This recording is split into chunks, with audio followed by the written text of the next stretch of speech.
morning. Happy Friday. Welcome to Trade Live with IG, myself, and Scotty Byrne. What a day to be alive, eh? Beautiful weather.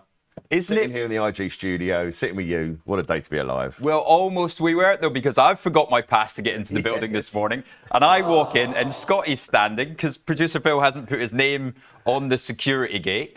Just confirms I'm a total nobody. We could have done the show from downstairs, though. Oh, that could be an idea. Yeah.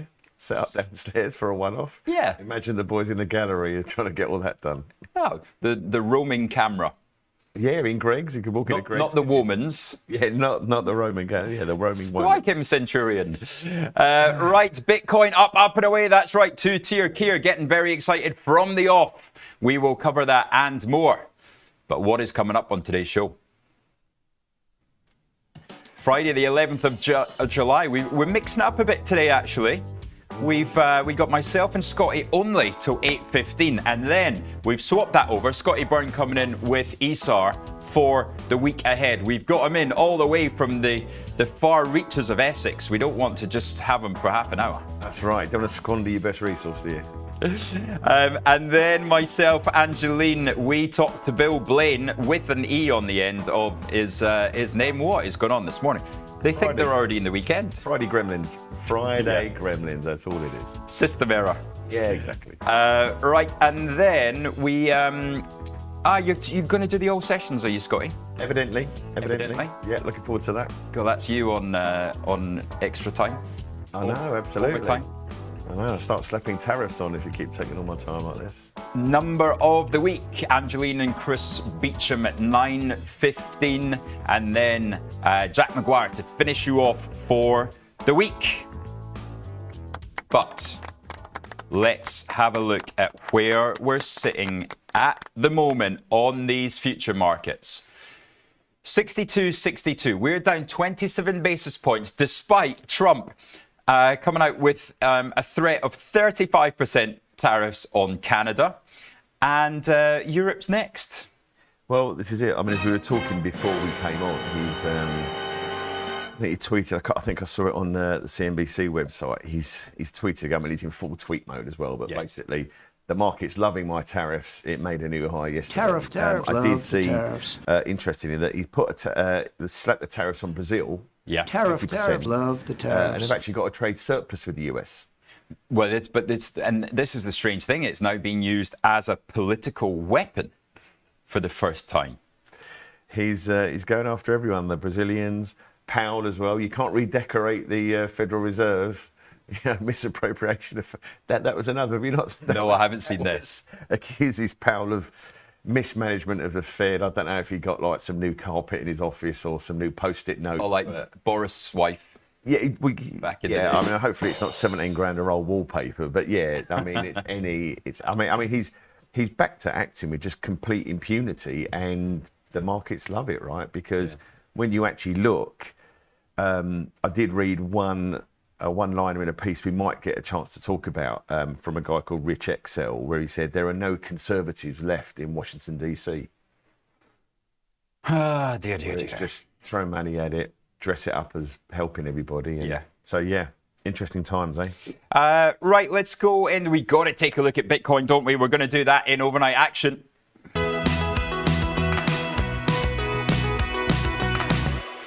It really did feel like the pressure was there on the upside. Is that a round of applause for Bitcoin or for Scotty, or what's that random? For everybody. Up and away. It took a second leg up at 5:45 a.m. this morning, which is a little bit annoying because I sold mine at 5 a.m. when I woke up. But on the, let's see, the 1 hour chart, look at that. It was just primed and ready. How long was this going to stay at 108,000, 109,000? And the rocket ship has launched. Well, I mean, as we were talking on the escalator, the big shiny escalator up to here, it does obey, because it's a relatively new asset. It obeys most of the laws of the technicals really well. So it's broken out of that box. You got that prior high back in early May. So if you drew a box around that graph there, look, exactly as you're hovering over there, I mean, that makes a perfect rectangular box, and that's a proper breakout, isn't it? Yeah. It'd be interesting over the weekend if that gets sustained, because obviously it's one of the assets that, decent trade over the It weekend. loves a weekend, doesn't it? It loves a weekend move. So shall we have a look at the others? Where's the cryptocurrency watch list? Well, they're all following. It's Bitcoin is not alone there. The index is up 4.5. Ethereum hitting $3,000, up 7%. Angeline's happy with that one, I know. Yes, absolutely. And yeah, look at that. What's the best performer then? Is it Uniswap? I don't really look at. Doge, I don't really look at. No. But yeah, Trump coin. I can't believe you haven't got Trump coin. Yeah, why is that not on there? I can't believe it. I'm sure it's on Uphold. I'm sure it's gone up. Cardano though, do look at that one. That's up 6.3. So Cardano and Ether, yeah, really up and away. So that is the story of the morning, I think. Finally breaks out, Poppy is saying, and good to hear you, Poppy. Yes, that's right. We obviously did our first recording yesterday. So the art of investing is in the can, and it's getting edited as we speak. So that will be released. This is our hot new podcast. That will be released this afternoon. And we will let you know. We'll put it out on... I'll get Phil to put it into the Discord as soon as we've got the link. Yeah, I'd like that. And we are ready to go. Brilliant. Yeah, that'd be really interesting, right? Phil seems to think he doesn't work in the afternoon. Well, I mean, that's been open for debate for a while, but lots of working from home. You never fancied a Friday afternoon really back in the day, did you? I remember Scotty disappearing at lunchtimes. Wasn't wildly keen, yeah. Look, you know, if you put so much into the rest of the working week like I did, you've earned an afternoon off. And yeah, not all on the desk, did they? Good morning, Natalia. How are you? Yes, absolutely. I'll be in trouble for that. Nice of you to come in. Yeah. Right, what's catching your eye in the news then? Shall we have a look at the old Times? Yeah, there's a couple of things in there actually. Yeah, so the UK figures that came out at 7 a.m. there. Let's just go through those, shall we? We got a contraction of 1% in May. There's the monthly GDP for us. Does that bring more tears? Well, has she got any tears left? That's the thing. Seemed to shed a lot the other week, but yeah, I mean, unfortunately, it's the effect of the spiral, right? Because even if you're aspirational with growth, you're not likely to throw money at something new until the tide goes in your favour. It all goes back to trend, right? Like central banks like doing things where you get max explosive action. Mm-hmm. When things are at their low, that's when you get an inflection point, or at highs, maybe there's an inflection point around these highs from central banks, you know. But yeah, it's just at the moment, it's just a summertime grind lower. So let's have a look at the actual figures then as they came out, because industrial production was terrible, down 0.9%. This is the figure here against the expectation. So we expected a flat industrial production. None of those Aston Martins getting built. GDP, there it is, minus 0.1 against plus 0.1. Everybody that's moved out of dollars into pounds starting to question that 135.5 rate. But yeah, soggy to say the best. Also as well, again, where if you looked at the dollar, we actually flagged it the other day on our note for D&D, where it's actually hit oversold for the first time in a little while. So I can actually bring it up on the old, here's one I prepared earlier.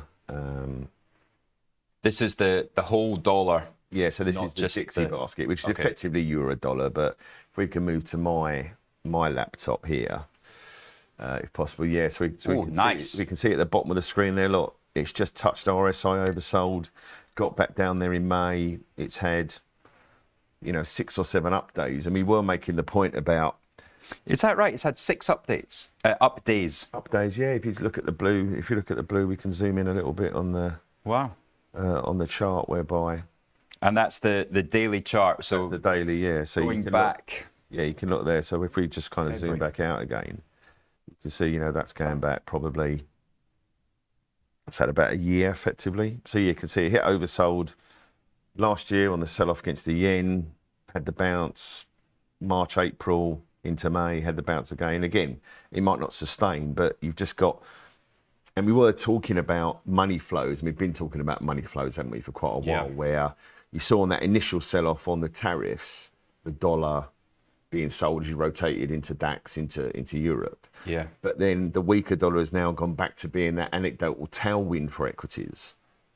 And, now we've hit RSI, the dollar's getting back up, the gold price is picking up again, Bitcoin breaking out, but you got VIX making new lows. So for our simple sort of, scratch pad that we try to guess what the market's doing on the back of a beer mat effectively, there's just,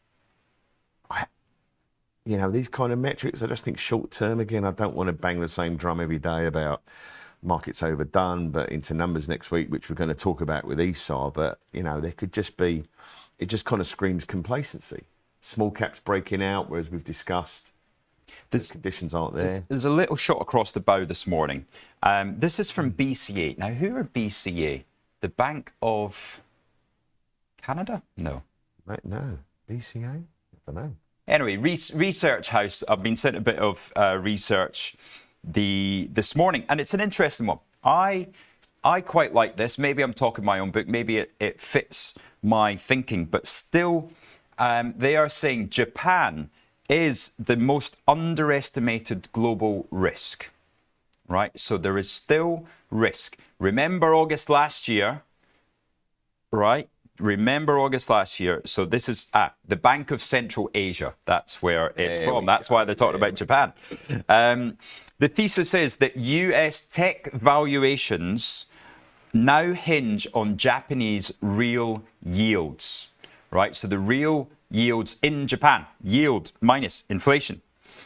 And they are not dependent on US real yields.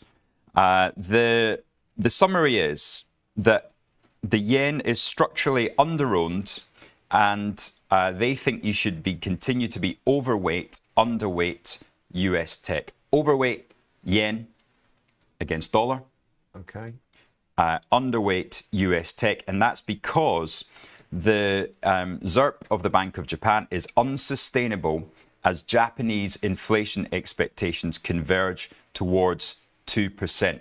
So inflation expectations in Japan, 2%, and of course, rates haven't come high enough yet. The rate is still negative. So if we can go back to my laptop again, this was one of the things I wanted to flag again as another. So you see here, that's the Japanese 30-year yield. So you remember it had that spike back in the middle of May. Yeah. Then you had that decent or kind of okayish Japanese 30-year auction about a week ago, where funds were stepping back in after the Japanese had said less monetary issuance. So you could see that, you could see the gap down there. What's the actual figure? So they're back to over 3%. So they're 3.05% again on the 30-year yield. And on again, 30, this is all, this is the 30-year. So that's what people are using as the benchmark for Japan at the moment for the kind of risk metrics. But again, a guy called Nicholas Smith, who's a real Japan expert, he was writing this week that there's been a lot of noise in the Japanese upper and lower house, where I think the incumbent president has, lost the lower house again over a vote about, inflation and sushi prices, rice prices, all this kind of stuff. So there's a proper battle going on there. And again, I actually wrote in my morning note this morning that it's something to still be watched, because the market's just behaving as if it's in the Goldilocks again. Yeah. And look, and this is what we're here for, right? Here to be the miserable people. So now good Poppy has come in to save us. It's not the Bank of Central Asia, as Phil was Googling away to find out. It is the Bank of Credit Analysts, followed by a number of macro funds. And as we said, it all comes back to the bonds, right? So people are worried that Japanese bond yields are going to rise. And of course, remember, there is all that money overseas. So if we see the bond yields rising in Japan, it affects the carry trade, and it will force capital out of the US and other markets. So, that's the one to keep an eye on. keep an eye on the yen, keep an eye on the yields, and the effect that it has. Don't forget last August the 5th, when we saw the carry trade panic. Yeah, exactly. I was sitting in Cancun trying to log on to my Fidelity account. Tough life. International global financial international traveller. And you've had a few people come to you and ask for a bit of help, haven't you, Scotty? Yeah, it's been really interesting actually. I guess because it's that time of year where internships are going on and so on. But it's been quite interesting. I've probably had 4 or 5 conversations in the last couple of weeks. Got a couple more scheduled for the next week or so, where generally from youngsters who are studying economics, and they're getting, they're attempting to make themselves more marketable. So I've just effectively said the same thing, just to set up a demo account, right? Because learning by doing. And, absolutely. And that type, and make your mistakes when it's not real money. Well, yeah, this is it. And also as well, you can learn, so much, especially when you make mistakes, and you can try and time. That's the thing, is making something tangible. Things like economics, obviously, is a great subject and so on. But I don't remember you making any mistakes. Never. Well, staying at Credit Suisse all that time was probably the worst mistake. But yeah, it's just a case of it helps them identify what their mental drivers are. Can you remember any fat fingers or checking queries? We had, so back in the day, I hate saying back in the day, but it's just so habituated. So I remember the first time when we had proper index rebalance size to do, which became, something of a big thing for Credit Suisse for a long time. This was like 1999, and we had the massive UK rebal, and it was 15 seconds into the UK auction. So we had all this market on close business. Right. And the firm's servers went down. Oh my goodness. So we couldn't trade a share.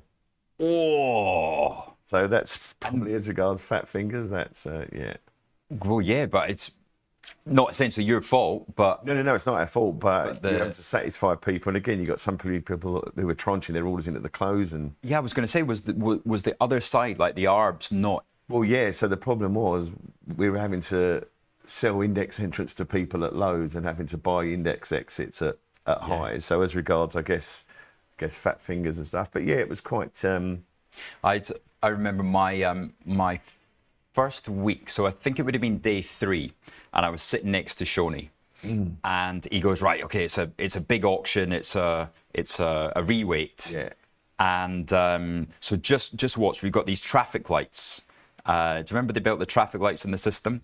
So basically, UK auctions relatively boring. So it would always be a green traffic light if the stock had moved by less than 0.5% from its last trade. If it was an amber light, it was between 0.5% and 1%. If the stock was uncrossing in the auction more than 1% away, it was a red light. So anyway, we're watching all these lights, and Tesco's, of all the stocks, Tesco's was uncrossing 2% lower than its last trade, and where it'd been trading all day. Yeah. And it was literally 20 seconds to go. And I shouted, Shoney, Tesco's, the red light is uncrossing at, £2.40. And he goes, Drisky, can I buy $10 of Tesco's? Drisky, straight back, yeah, go for it. Boom, boom, boom, boom, in. He bought $10 million worth, or sterling, can't remember, up to, 2p higher. And the next day it opened 2% higher back to where it should have been trading. And we made $250,000 out of it, and that was it. My place on the desk was cemented. There you go, see? That's it. And it went round all the traders and that. Exactly. So hasn't happened since. That's all right. Only has to happen 21 years later. You just need one story. Yeah. And just keep dressing it. Right, we've got a couple of minutes before our. So should we just look at on the top? Well, actually, on the top, one more thing on the Times actually that we were talking about. You see, on the main news section, so Meta's Apple AI expert with $200 million payout. Ah, yes. Now, again, I don't want to upset Ange after it started to pick up a bit of head of steam, but. It'd be interesting with, some of these recent discussions about making Siri more AI compatible with Perplexity and I know we forget the other one. So yeah, I mean, it shows the pay war in that space. But Altman was interviewed. And they've got it on social media, and they said, Sam, just what do you think about losing your high-profile staff? And he's got sunglasses on. It's fine, it's fine. No, everything's good. And they said, oh, but are you? Do you think that there's a lack or a shortage of talent in the industry? And he's like, oh, we'll be fine. Yeah, he's obviously been throwing stuff around the boardroom. Yeah, absolutely. Absolutely fuming. He had the sunglasses on. He threw a paperweight at the unbreakable window, bounced back and hit him in the eye. So he's probably got his sunglasses on for that. Yeah. Right. Let's have a look at what happened in the US last night. Then we had CrowdStrike down 4, but Netflix. You got a story there, don't you, Scotty? Down 2.7. Yeah. Seaport Partners downgraded them ahead of numbers, so they report next Wednesday. They were down 3%, basically saying. Everything good is in the price. So, Again, I know, as we said before, I think NVIDIA are potentially the maker of the picks and shovels in the gold rush, so they're probably justified. But again, and they report a bit out of cycle anyway. But interesting to see some firms now starting to put their neck out and saying, okay, well, it's had a run. Now it needs a new game. So that was a pretty stark. Sort of underperformer yesterday. Just having a look at Salesforce, that hasn't joined the party recently, actually. A lot of people starting to question the longevity of their benefits from the whole AI.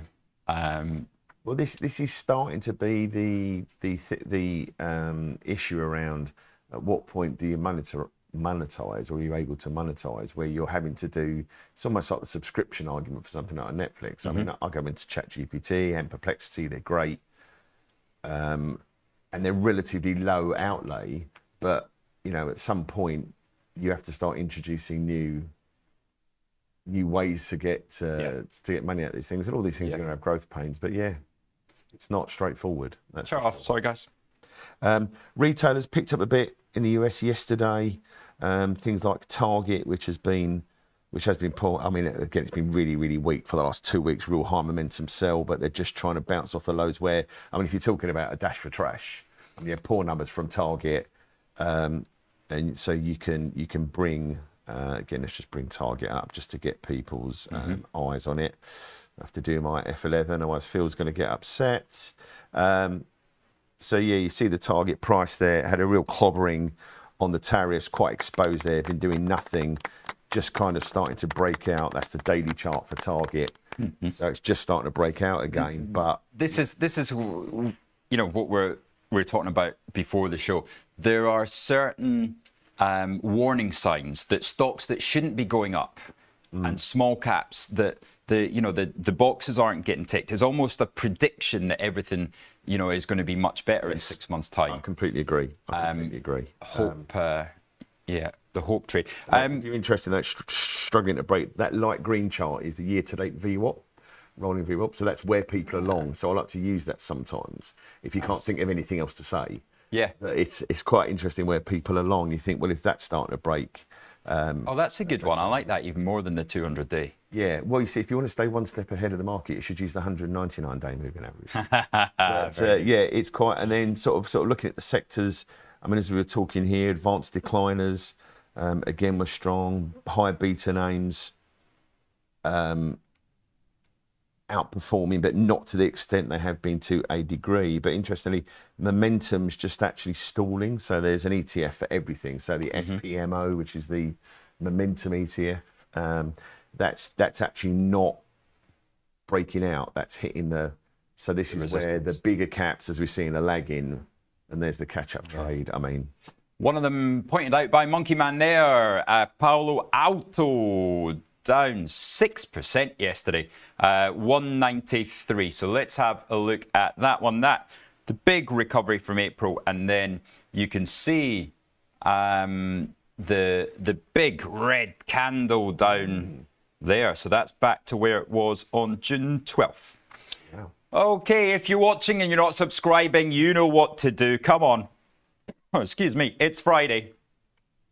Make our week. Give us a little subscribe there. Hit the subscribe button. That is down to my that the right where it is? It'll be there.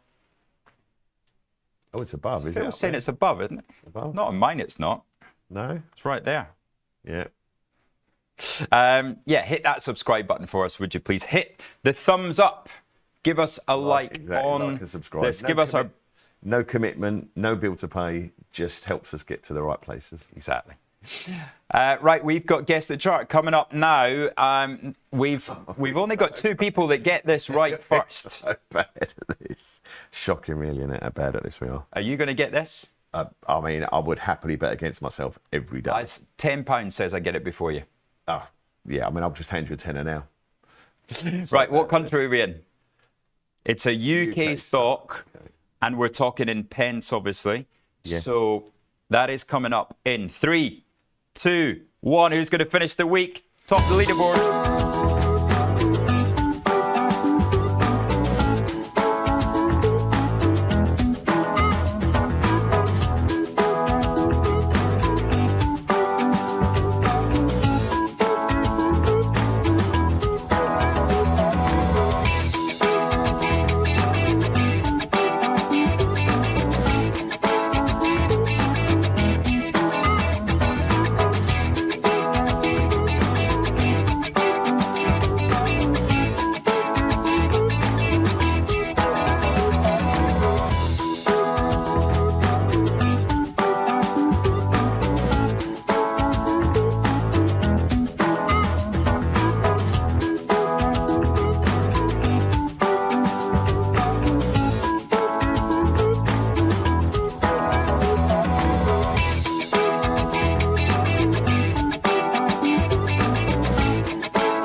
Gavin Ackers on your bike.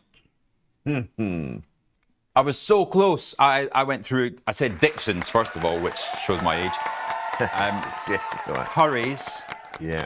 And, Halfords. And do you think it's looking better in store, is it? Well, I think the problem is with Halfords, it's a footfall place. Right. Because you're not really likely to order like a new push bike online because it comes in a flat box. You've got to put it all together. So then you take it down to Halfords. But what it has done is it's actually employing the staff there are clearly better trained. Right. Than they have been for quite a while. And so it's just bikes and car parts. Bikes and car parts, but even silly things. So like I went in there and had to change, I think it was like a rear bulb or a headlight bulb or something like that. Mm-hmm. So I thought to myself, like years ago, you used to have to take the unit out. It's a little LED about this big. You got your bell ready? I do. Go on then. I've moved it into place. Give it a ring. Friday the 11th of July. The London Stock Exchange is... You've waited for years for that, haven't you? Oh, mate, honestly. It's the only reason I come in.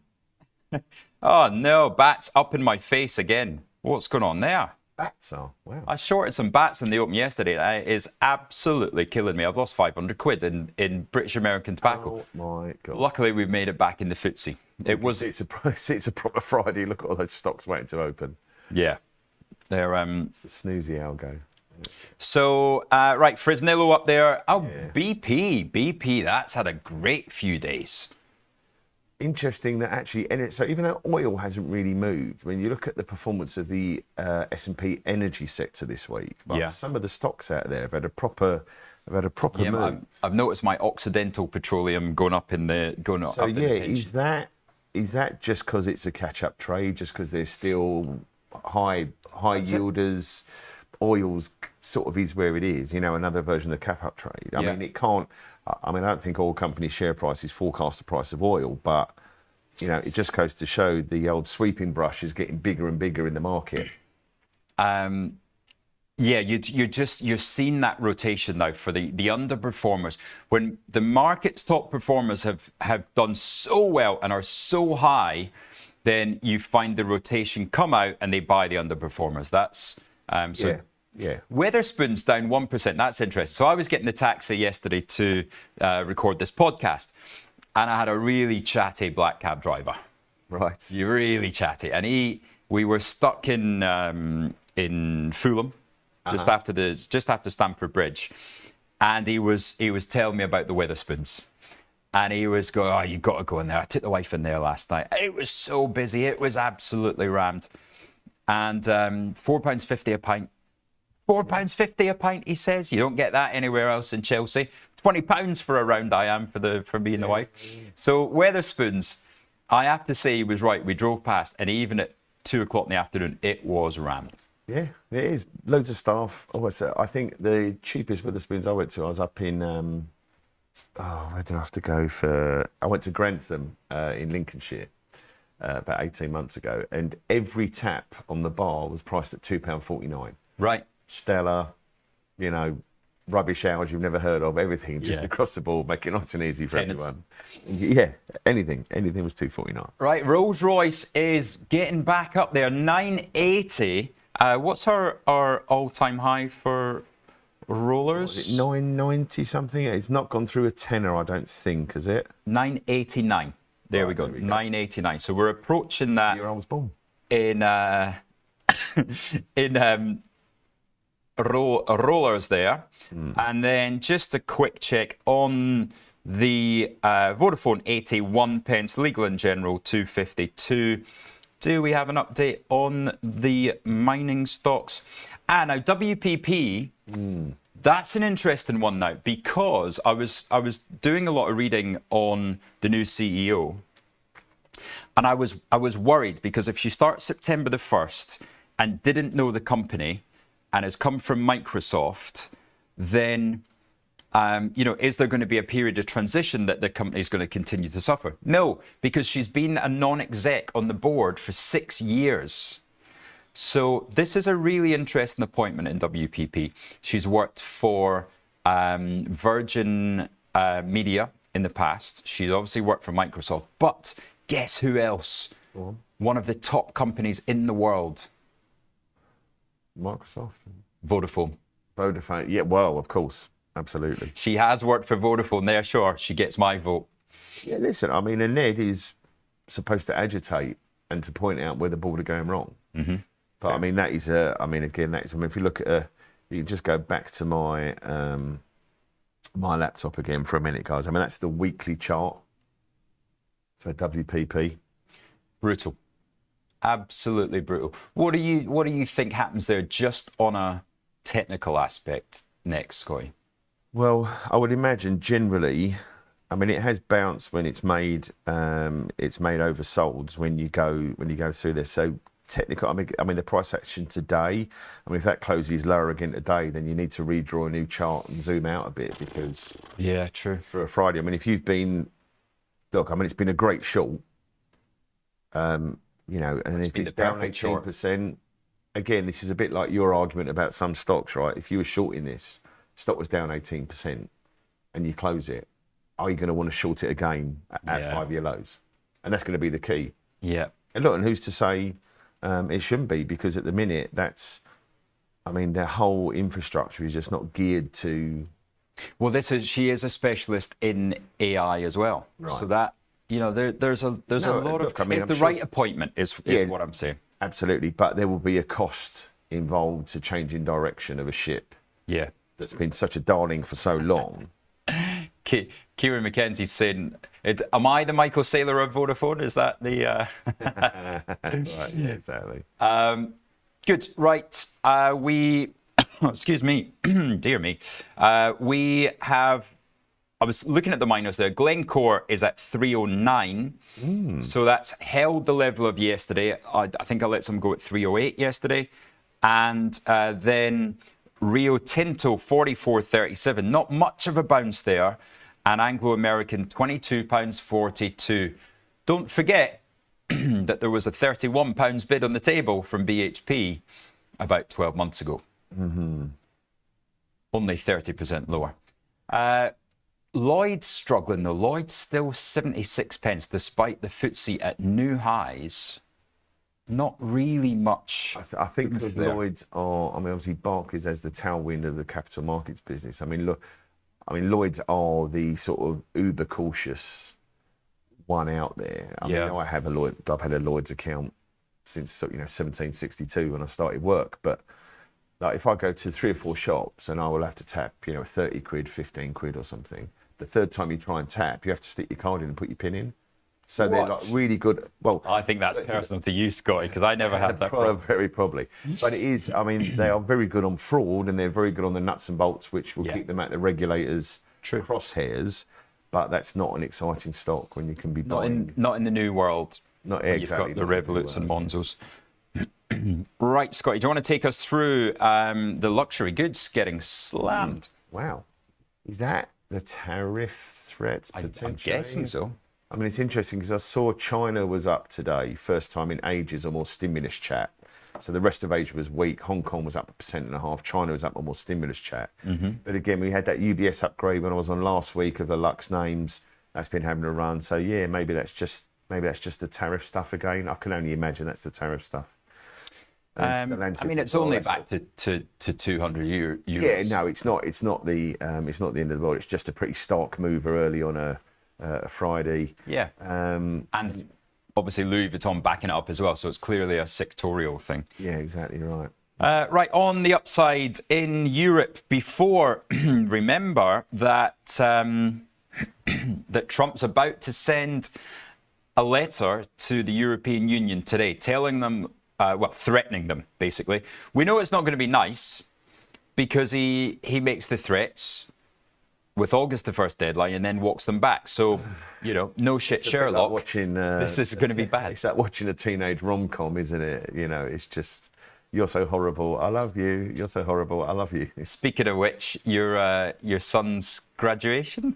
That's right. He's done. The boys and the girls of his school went to their prom last night in 28-degree heat, so nice and warm for them. All dressed up? Yeah, it's very nice to see. Sad in a way.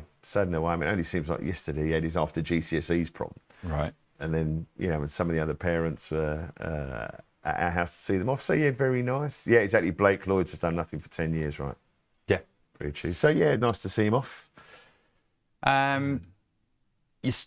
He came back the other day. So if you remember last week, I said I had to pick him up at the airport at stupid o'clock. Yeah. And had to drop him for his lads holiday. So he came back unsurprisingly, barely able to speak. Oh, yeah. So apparently it's known as Alba fever. After going back from Alba fever. So there you go. So yeah, he seems to be over that. So I think now he wants a rest for a few days. No more partying. No more. Oh, I know the feeling. Absolutely. Those were the days. Right, a quick look at the commodities markets. What are we seeing there? So I did see on the comments actually silver heading to $40. Sorry, I can't remember who made that comment, but it was on the comments earlier on silver. I mean, that's again having a breakout. Did you see gold picking up a little bit? But yeah, I think silver's probably. I haven't looked at the gold-silver ratio. I don't know if you've set that up anywhere in your watch list, but yeah, the gold-silver ratio is probably starting to have another leg. 1.12. Yeah. So that's a decent move there. Yeah, silver must probably be looking at. I don't think $40 is a stretch, as it was mentioned on the comments today. Copper, is that? Can't see copper. Yeah, 554. Yeah. That's consistent, that breakout. Excuse me. Right, since my voice is going and I hear the Esar is outside, I am going to bring him in early. Oh. I'm going to go and Pop away in the die off stage. So yeah, we got Esar coming in for the week ahead, awesome. And then we've got Bill Blaine without an E. Can't wait for that. We'll see you in two.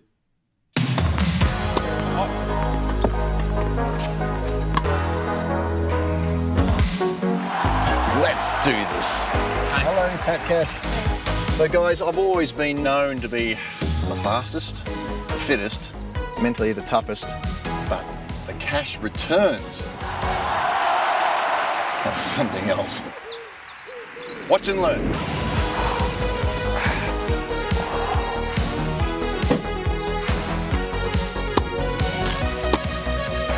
Come on, Pat. Cash returns, come on.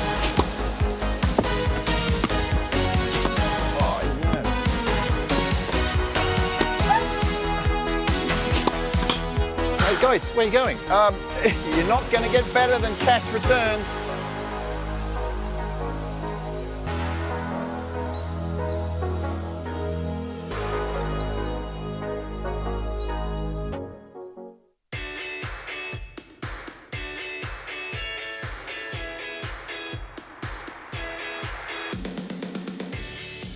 Today we're here because we've recently launched our Save Our Stock Market campaign. We just want to raise awareness for terrible cash returns that everyone is getting with their money just sat in cash ISAs. What we want to do is raise awareness for the great returns that you can get on UK stocks and help revive the UK stock market and get people investing.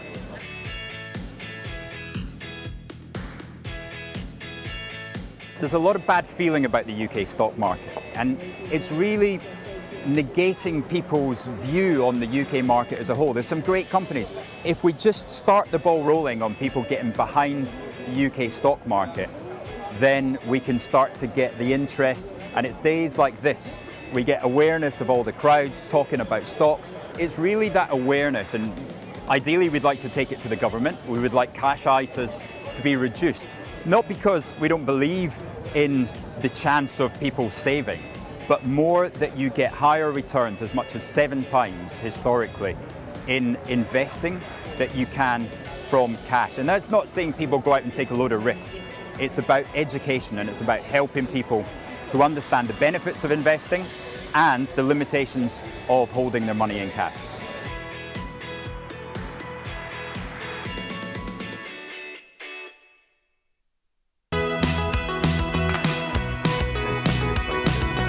So a good piece this morning. Hey guys.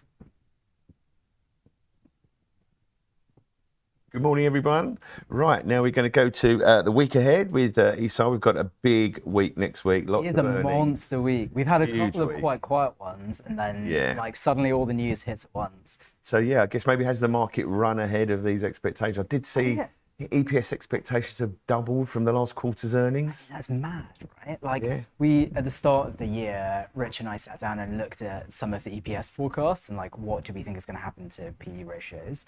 And it just feels like the market's kind of a bit of a juggernaut that's just churning upwards, expectations are going upwards.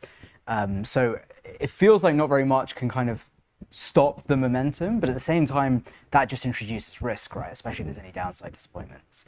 I think it's quite interesting, as you made the point off camera, that because we've got inflation data as well, so we've got the banks and largely kind of consumer-facing names reporting. Yeah, it's an interesting mix. That's going to be a really interesting mix. I did see a piece this morning from a guy I follow where he makes the point, it's very good. He's a professor at Harvard, runs his own hedge fund as well, instructs students and so on, and he just said he likes to use real-world examples. So he speaks to his son, who read that that Ford, they were having a lot of their employees, the younger employees who were on the production line, were having to work at Amazon on the side to make ends meet. No way. So they went out and they doubled their wages, which I think apparently Henry T. Ford did. Yeah, so back in the day, he said he wants everyone who works at Ford to be able to afford the Model T. That's right. So so then all of a sudden you've got more base effects of inflation, and as we've been seeing, inflation has still been outpacing pay. So what's the what's the tortoise and the hare? And it's super messy, right? Pay go Because up, yeah. I think if you look at, so we've got inflation reads coming out from the US, for the UK, and for Japan.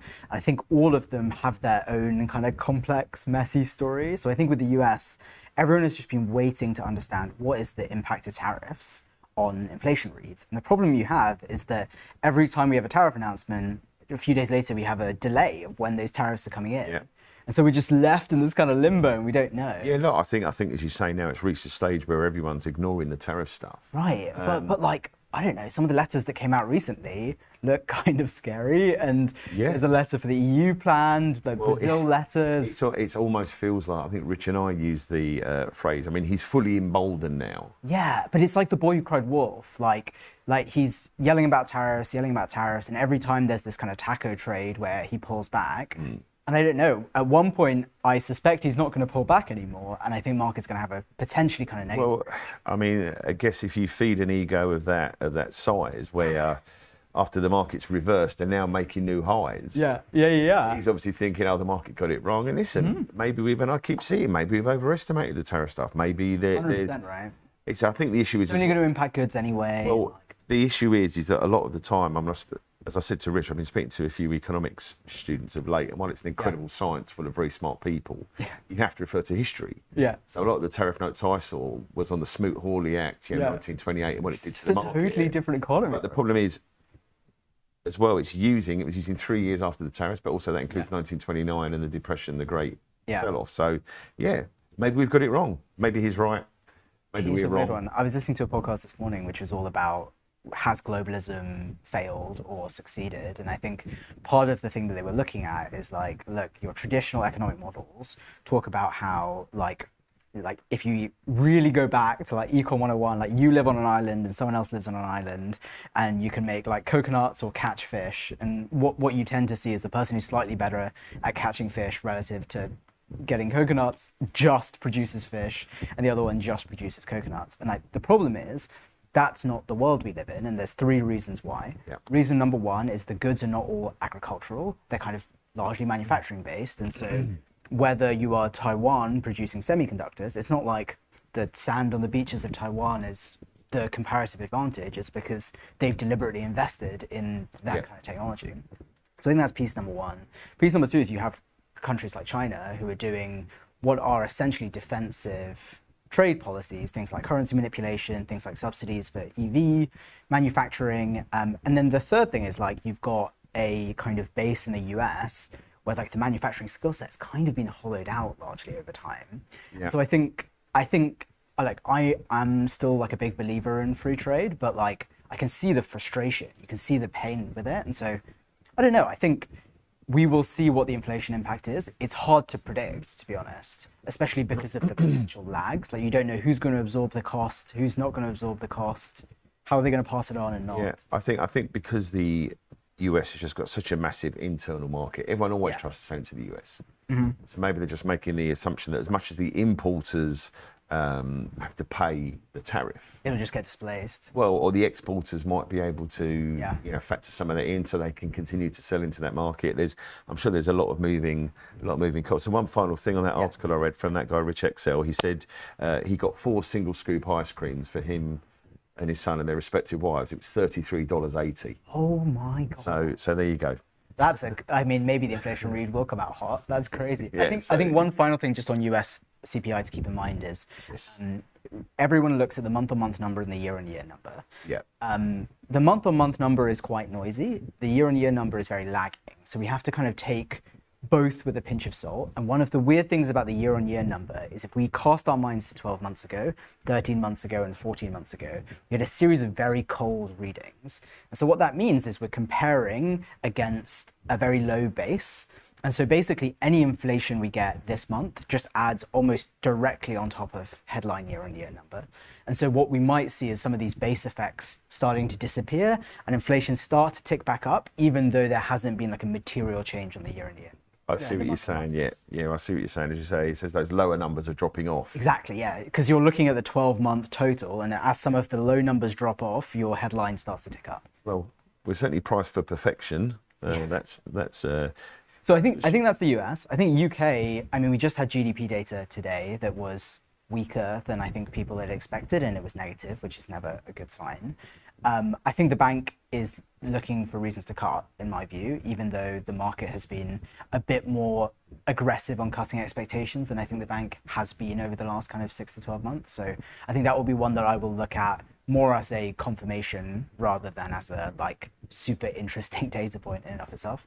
And then Japan, I think, is super interesting because Japan like has been suffering from a bit of a tick up in inflation, especially compared to a lot of the other developed economies. Their yields are looking crazy. The 30-year and 40-year, like, government It's bond almost, I yields. mean, is it going to be another August It's just bizarre, right? Yeah, it's like market? we're talking like market above wobble, 3% long-term yields for like Japanese treasuries, which is like a place we've not been in an insane amount of time. And I think that's the bit of the curve that doesn't have the yield curve control. No, So right. yeah, so I think that's also a data point I will kind of look out for. Yeah, The absolutely. second big chunk is we have these big bank earnings. I think this is just to kick off the earnings absolutely. season. So we're kicking off with the machine. Yeah. That is that is JP. One kind of tiny thing as well. On Monday we do have Fentanyl, which is a bit of an early leader for. I mean, it's not the biggest company, only $50 billion market cap, but Yeah. it is involved in the supply chain for engineers, and so having GE later on this week, so that might be a bit of a real economy read. But yeah, as you say, it's all that's about interesting. Tuesday. Because I guess I know you and Rich were talking about some of the oil and gas prices. Like Yeah, oil and gas so numbers before. yeah, it makes widgets effectively. Yeah. So that can be, you know, that can be quite interesting to see. But yeah, look, you know, JP, you know, normalized EPS estimates, $448 a share. Last quarter they reported 507. It's looking like it's going to be a pretty flat year-on-year growth year. So perhaps this is going to be the time, instead of just being in awe of the revenue numbers. I mean, we're seeing loan delinquencies going up. We're seeing, you know, again, they've got so many offsetting businesses. It is a job and a half 100%. to go through that statement. And actually, like, if you look at some of the comments that Jamie Dimon has talked about recently, he's been talking a lot about the macro environment in a way that always makes me think, I wonder if he's trying to sandbag a little bit. And and I think one of the things that will be particularly interesting next week is you have like your kind of behemoths like JP Morgan, where I don't know about you, Scotty, but if I was going to try and get through their earnings statement, I'd probably need a drink in like 3 hours of time. Yeah, I'd need a lot of time. It's not one of those ones you can glance at the top line. And, Yeah, but we've also got like Wells Fargo and we've got Bank of America, and I think the reality is that those are much more consumer names and like retail banking names, and it will be interesting to see how they compare to your kind of BlackRocks or JP Morgans. certainly JP Morgan and BAML have run ahead Yeah.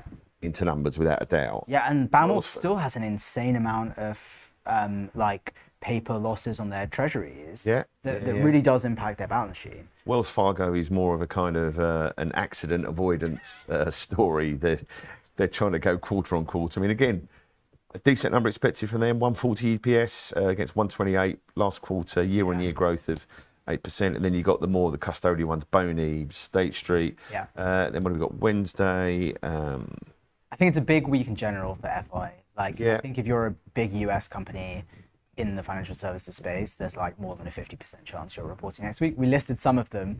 I can see producer Phil has already edited it slightly because it was getting cut off for how many names they can get. You got to be really selective. You got to be really selective.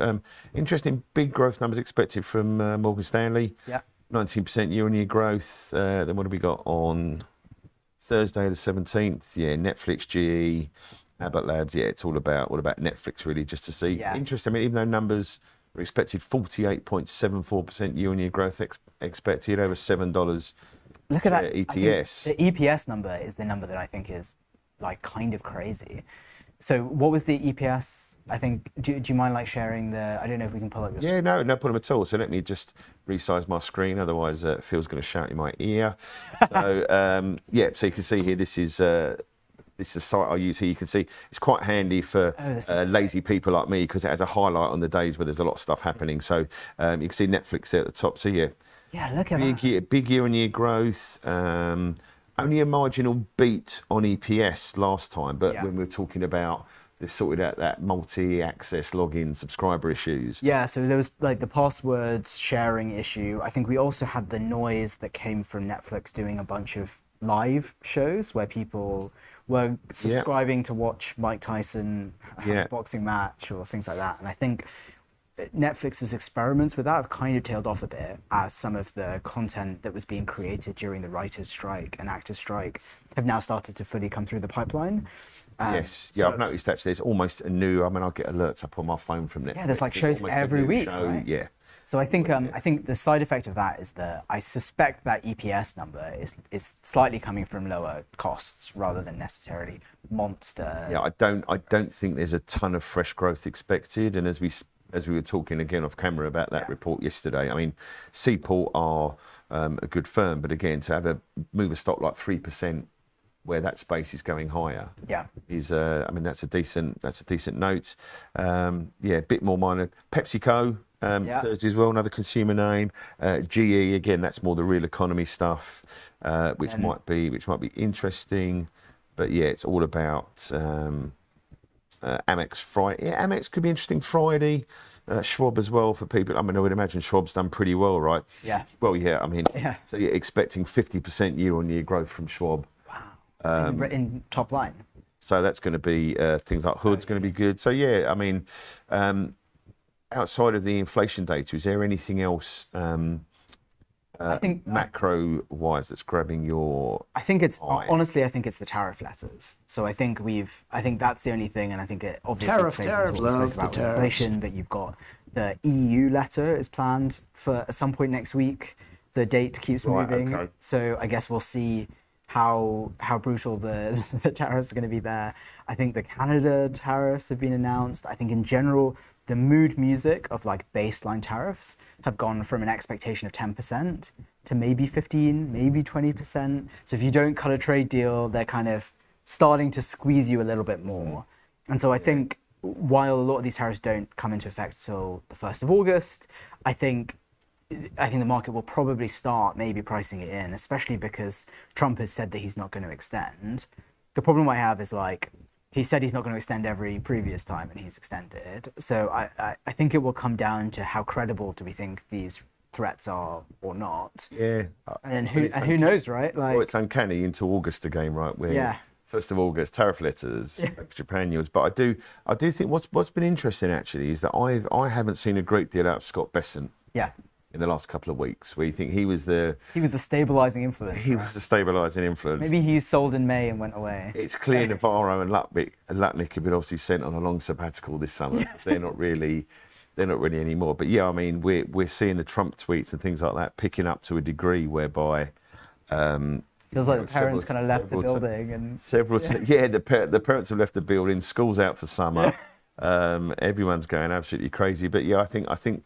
What is going to be interesting though with the big banks where they have all had big runs into these numbers and if this sector rotation that we're seeing again yesterday where you saw in the US just a real mixed bag, energy names, healthcare, utilities. Like everything's up, right? And like even Mag 7 are doing like extremely well. So I guess where are they rotating in from? It's from international back into the US. Yeah, it's interesting. Again, you're seeing the DAX making new highs too. It's just a real. I mean, I can't really make a clear prediction for next week. But I think what's actually really interesting is where you're getting some of these sector moves. Where if you're looking, as I say, yesterday, the consumer discretionary names picking up. Yeah, as I said, utils, energy, healthcare. It's bullishness that I don't necessarily disagree with or have strong reason to like fade, but I don't know where it's coming from. Like, it's not like there's a clear catalyst for any of this, right? I did read that basically the market is behaving in two ways really. So if you look at the treasury market, it's in a pretty tight range. Yeah.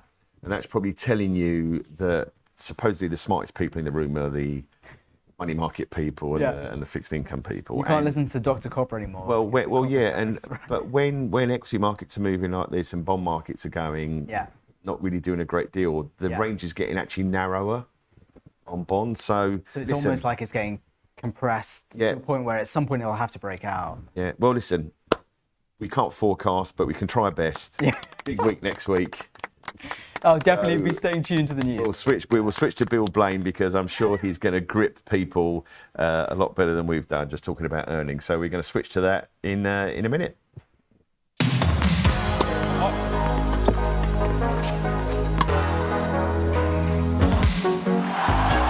do this. Hello, Pat Cash. So guys, I've always been known to be the fastest, the fittest, mentally the toughest, but the cash returns, that's something else. Watch and learn.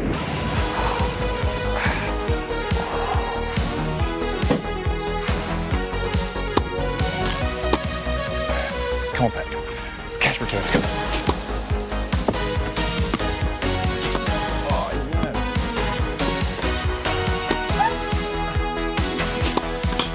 Hey guys, where are you going? You're not going to get better than cash returns.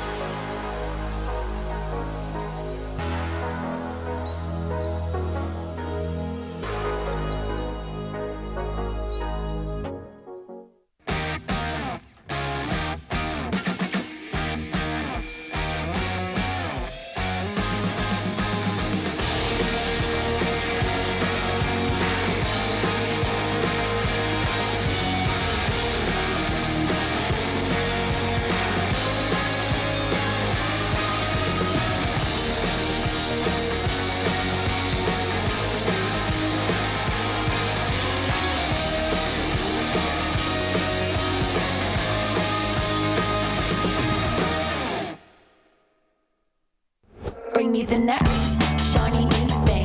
Bring me the next shiny new thing. Bring me the next shiny new thing. Bring me the next.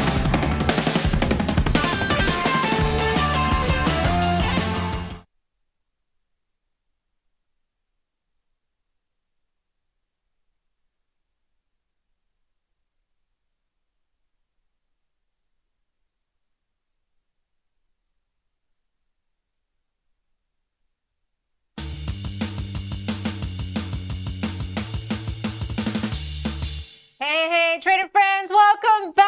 And Rich and I have a special guest for you. It's the other Scottish man, Bill Blaine, all the way from Windshift Capital. The smarter one. Morning to you, Bill. How's it going? Not the smarter one, just the older, slightly more lived-in one. Right? Have you been sailing in Hamble? You look very sun-kissed there. I was sailing at the weekend, and as soon as I finish all the stuff I've got to do this morning, I'm jumping on the boat with the little dog and my wife, and we're going to go off sailing for a weekend because it's just absolutely beautiful out there. There's only one thing missing, and that's the wind. Yes, you've got to have the right kind of wind, don't you? Right. We don't have any kind of wind at the moment. No wind. Well, we don't in markets either, do we, Bill? There's no storms, but are there some storms on the horizon? Come on, give me some hope as a bear. Predicting the weather is exceptionally difficult. It's one of the most enormously complex things in the world, which is why the most powerful computers tend to be the ones owned by the weather agencies, and they still get it wrong. But predicting markets is a billion times more difficult because there are so many things you got to factor into. Now, there are a whole series of things that I'm watching just now that are causing me concerns. And every time I get concerned, I remember Blaine's mantra number 2, which you're going to remind me is things are never as bad as you fear, but seldom as good as you hope. There are certainly tensions out there, and I think we need to sort of just quickly raise them and put them in context of what's going to happen through what is going to be a very interesting and not dull summer. The first thing to say is I've been looking very closely at the UK gilts market. Now, I will always say as a bond guy that the most important thing to watch is the bond markets, because in the bond markets there's truth. Now, listening to the guys earlier, they were making the point that there's not much apparently going on in the bond markets. We've seen yields fairly stable, but in the background, it's like a duck on water. There is furious paddling going on, and I think that's guys are just particularly get that gilt chart up yeah. there. Great. I think there are real concerns coming out in the UK now, and it's really about how Labour are going to get the national finances in order. And this is something that I spent a long time on this week. I was up in London a couple of times, talking to the gilts market, talking to gilt market investors, traders, and also some others.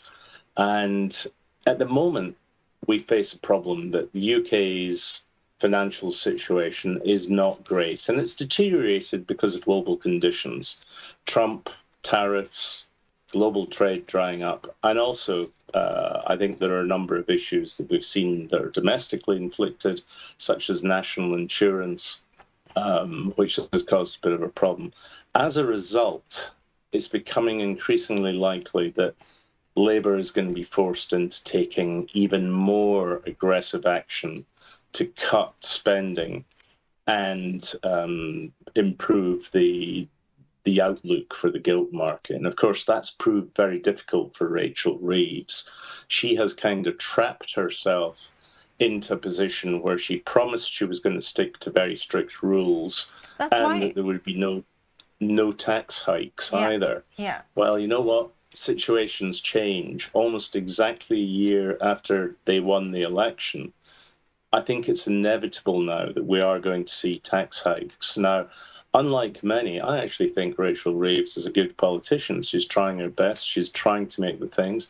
It doesn't help that she has a very ill-disciplined party, which forced them into abandoning the welfare cuts. But the thing is, she is associated with no tax rise promises. And that probably means we've got to move her aside and bring in somebody else to do the Chancellor's job. You think she'll take the hit for them having to raise taxes? Is she going to be the scapegoat? She's the one that's associated with the promises, Matt. She's the one that said, I'm going to stick to my rules and I'm going to stick to no tax hikes. And the situation has changed. And we can either fool ourselves, as the Americans do with their big, beautiful tax-cutting bill, or we can be realistic about it. Now, the bond market is not a bunch of children who are going to have a tantrum because the UK is spending too much or too little. The bond market are smart investors and smart traders, but they do need to see the one thing that matters to them, which is getting paid interest and principal on time, and that the government does not destroy the economy, creating inflation, which therefore destroys the value of their investments. So what it does, it requires somebody competent. But for somebody who's going to come in and change the rules and actually start cutting, I'm going to be rude here and say, we need a complete bastard of a chancellor. That's what's actually required. And I look along the front bench, and there are some very competent politicians there. Bill, and my bet was, if there was going to be a change, I would call Yvette Cooper. She's the only one with the balls. Do you get it? Ed balls. She's the only one with the balls to actually make the kind of moves that are going to have to be made. But we're talking austerity here. I think we're talking more than austerity. We're actually talking a government that is going to have to cut costs, is going to have to inflict welfare cuts. They may be short term. There are other things they can do as well. And we can talk about what they could do to the gilts market. You know, the Bank of England currently holds about 20% of the total gilt supply as a result of QE. And they're currently selling them back in the market, which makes no sense. It's effectively the Bank of England's quantitative tightening, selling, competing with new gilt sales. And at the same time, think of it this way. The Bank of England holds gilts as an asset, but these gilts are a liability of the Treasury. Now, see where I'm going on this? They can wipe each other off. I call it zonk theory, and you're going to love this, because what would happen is the Treasury would give the Bank of England a very small coin, the King's head on one side, and 600 billion sterling on the other side. And we call that coin a zonk. Now, that means that the Bank of England is effectively still holding that asset. It's just become a zero coupon perpetual coin. And it will look fantastic in the Bank of England's museum, which I would urge everyone to go and visit sometime. I had the pleasure a couple of weeks ago. So here's the idea. It would effectively reduce the effective volume of gilts to GDP down to about 80%, which is more manageable than the current 96%. These are the kind of things we need to be considering. Ending QT, making serious cuts in spending. And I'm afraid that's where it gets really difficult, because the thing that is going to sink the UK in spending terms is the triple lock on pensions.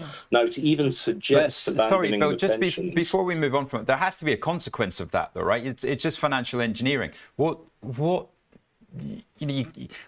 continually think we can just solve all these problems by inventing new techniques. What does the Zone theory. Yeah. What's the consequence? Zone theory. Get used to it. Well, I've been talking about it I've been posing it for a long time, and everyone says, yeah, there's got to be a flaw in it. What's the flaw? Yeah. There are two flaws with it. It is financial engineering, and any accountant immediately is going to see through it for what it is. But my argument to that is, if you were to do this, effectively you would be embedding that cash in the economy, which is potentially inflationary. But it's already happened. That money was raised during the QE era, which is nearly 10 years ago. So the inflationary effects they're all built in. So you could effectively do this, and there is precedent, because it was done during the Napoleonic Wars as well. Didn't destroy the country then. I think it was only for 2 million rather than 600 billion, which is a much bigger number. But is there an effect on cable? That's the thing, because markets trade on what they see, and they look for excuses. So I have this theory that we call Blaine's virtuous sovereign trinity. It's dead simple.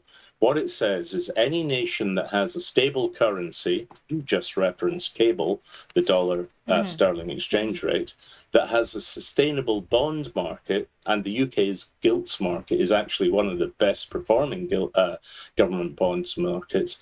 And critically, the third aspect is political competency. Now, that political competency is having the credibility to be able to go to the market and say, this is what we're doing, this is why you should trust us. Now, if we were to do zonk theory, you would need the Chancellor to be strong enough to go in front of the financial markets and say, this is what we've done, here's why it works, this is why you should buy it. Now, at the moment, we don't have anyone strong enough to deliver that message. Bill, we have a question from the floor here from Andrew McKelvey saying, question for Bill, why have you ruled out a new tax, like a wealth tax, for example? All right. Now, wealth tax is really interesting. I happen to believe that there is a middle ground here. You will hear everyone else saying, let's put it in terms of a spectrum. If you're on the right wing, you are going to say that if you impose a wealth tax, you are simply going to chase anyone who has money out of the economy. If you're slightly left, you're going to say, slightly right, you're going to say, but hang on, how do you pay a wealth tax if that is based on property? You cannot sell 1% of your property every year to pay the 1% wealth tax on property. And then if you're left-wing, you're saying these people have benefited off our economy, therefore they should pay a higher share. And if you're really left-wing, you'll say that trickle-down doesn't work. But the reality is, any economy should aim to pay the least amount of tax that it possibly can, because that encourages people to get greedy and make themselves rich by being entrepreneurial and looking for better jobs. The problem is, at the moment, we desperately need to balance the books, so we need higher taxes rather than go the other way around.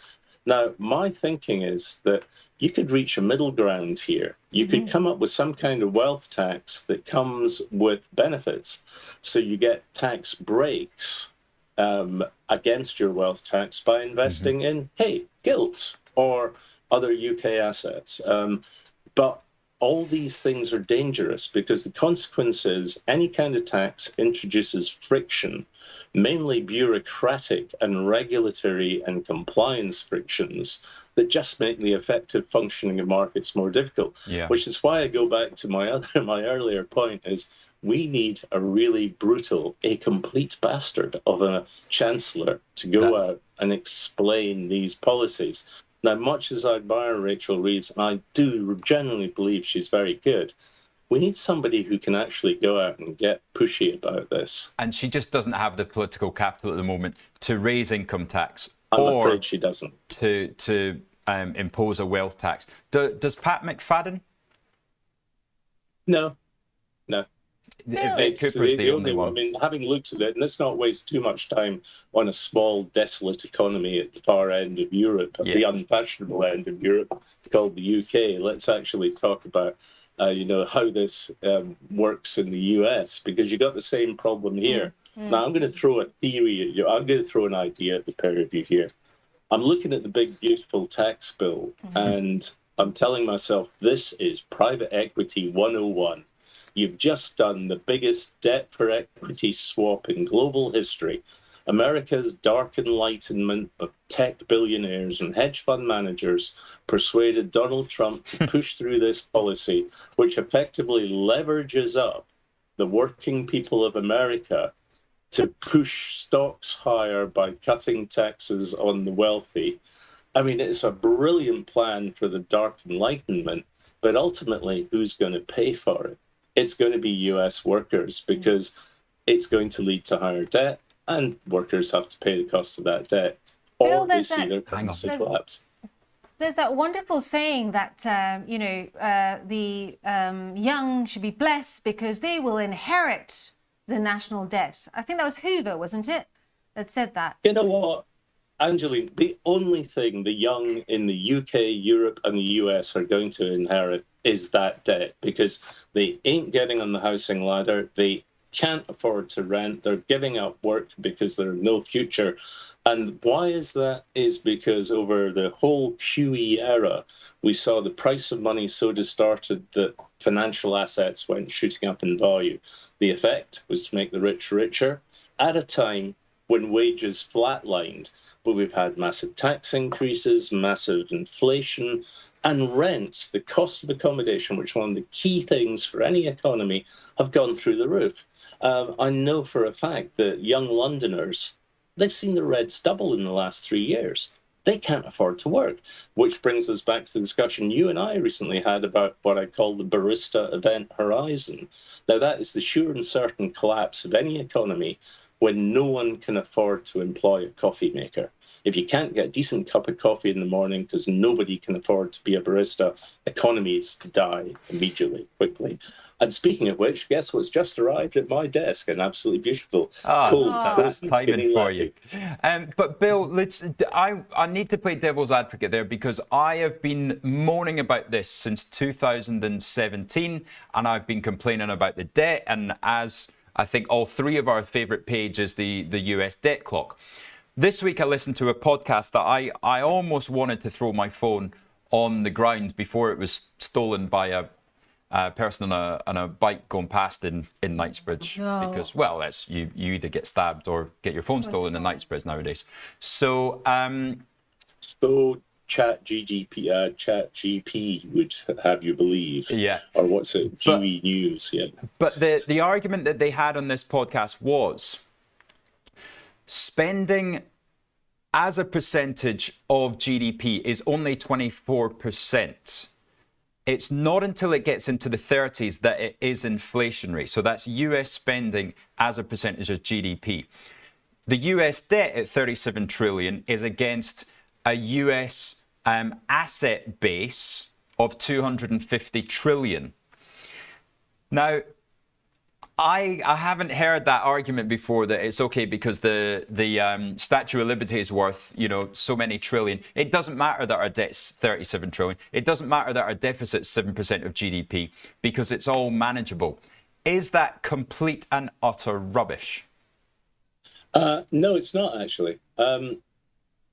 Nations do not go bust if they have financial sovereignty, which basically means, do they own the keys to the printing presses? Mm-hmm. Because if I'm the US government and in 10 years' time I have to pay you back $100, if I don't have $100 in the current account, I just switch on the printing press and print $100 and I pay you. You get your $100 back. The only problem is, as I was explaining with the virtuous sovereign trinity, that stable currency that you have, people are going to lost confidence in that currency, so it will have collapsed. And you will have also seen inflation. Now, the thing that, just to give you an illustration of the effect of inflation, you might remember a couple of years ago, nations like Austria were launching 100-year zero coupon bonds because that's what European negative interest rates allowed them to do. And these bonds were snapped up. So I did a very quick calculation that I put in the Morning Porridge, which you should all be reading, by the way, www.morningporridge.com. If you were to give Austria 100 euros back in the day when they launched this deal, I think it was about 5 years ago, you could have used that $100 to buy something like 15 pints of beer. When that bond repays in 100 years' time, and let's say inflation has only been 1.5% for the whole period, that same 100 euros you get back would only buy you 3.5 pints of beer, because that's the compounding effect of inflation. So that's the real risk in government bonds. And that's why, if you're a nation, you have to persuade government bond buyers not only that you are going to be able to give them back regular payments of interest, but also their principal when the bond matures, but you are financially competent enough to ensure that the currency doesn't collapse and that you don't have galloping inflation undermining the value of that bond. And that's the real issue that people are looking at with debt. There's no problem about repaying the debt. It's just what you get repaid with is going to be potentially worthless. But are markets ignoring it? No, the bond market is not stupid. It is not foolish. They are grown-up individuals and they understand it. And that is why the bond market is putting such importance on political credibility, which goes back to what I was saying about Rachel Reeves, but also what we're saying about Donald Trump. Now, the advantage that Trump has is he is so disruptive that it actually looks like it's working. And I think a lot of people like myself are really struggling with the fact that everything we predicted that Trump would inevitably create through tariffs and his crazy pronouncements and his combativeness and his sheer disruption, it's not actually come to pass. The US economy looks to be in pretty good shape. You know, we're still seeing great jobs created. We're about to see a very interesting earnings time. Now, you know, if you're a Trump lover, you're going to say that just demonstrates how clever this man is.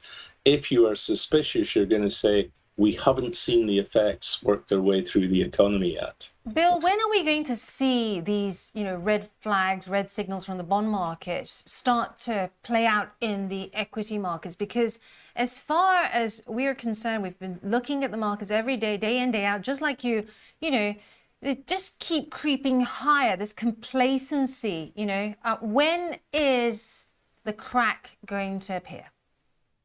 Well, you know, we've chatted about this before, that it's the market sentiment is to go higher. The actual underlying fundamentals saying why the market should go higher are far more difficult.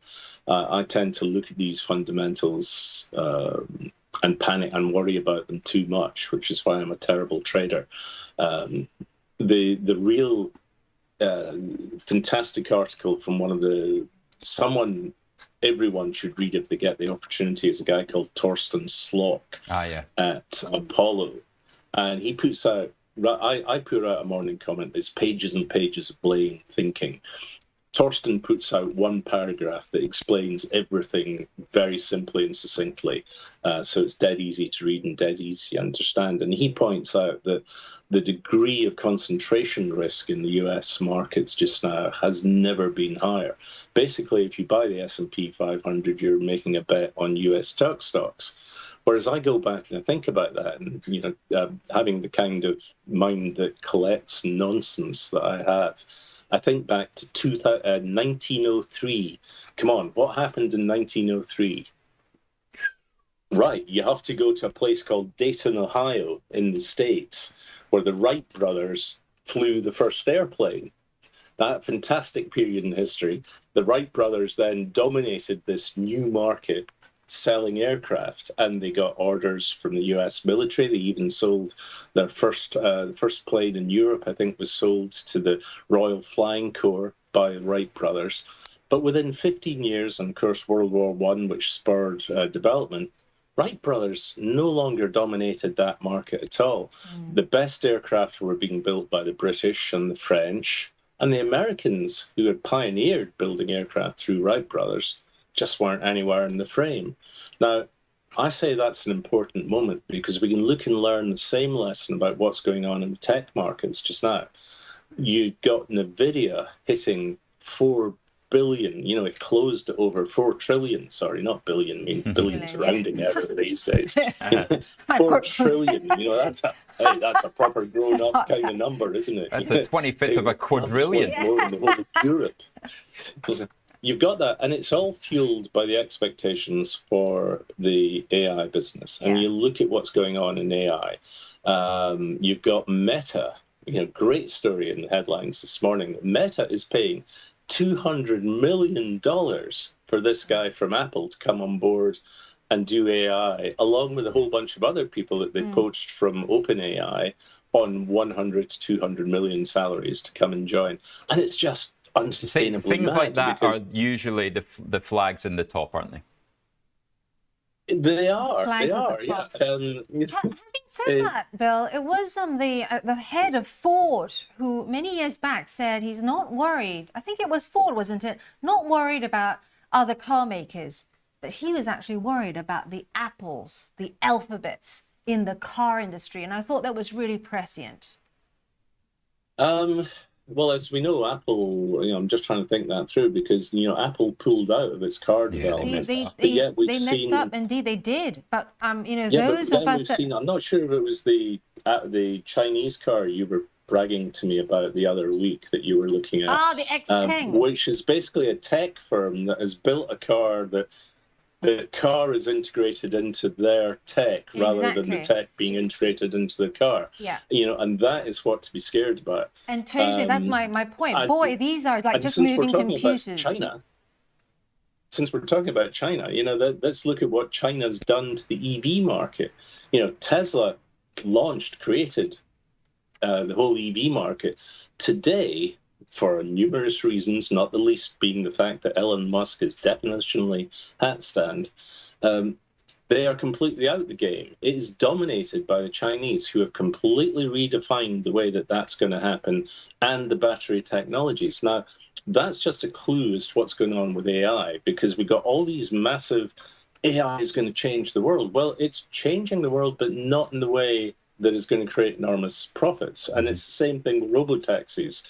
Musk is telling us that Tesla will be worth 10 billion because it will 10 trillion, again, making the same mistake, the difference between a billion and a trillion. But, Tesla's going to be worth 10 trillion because of robotaxis. No, it won't, because the value of all the taxi businesses in the world is less than I have in my bank account at the moment. No, this time it's different, Bill. Now let's pin this down. It is the most dangerous words in finance. This time it's dangerous. Let's pin this down to an asset class or a way that the people at home can play this, right? We can talk about the US debt every single week that you come on.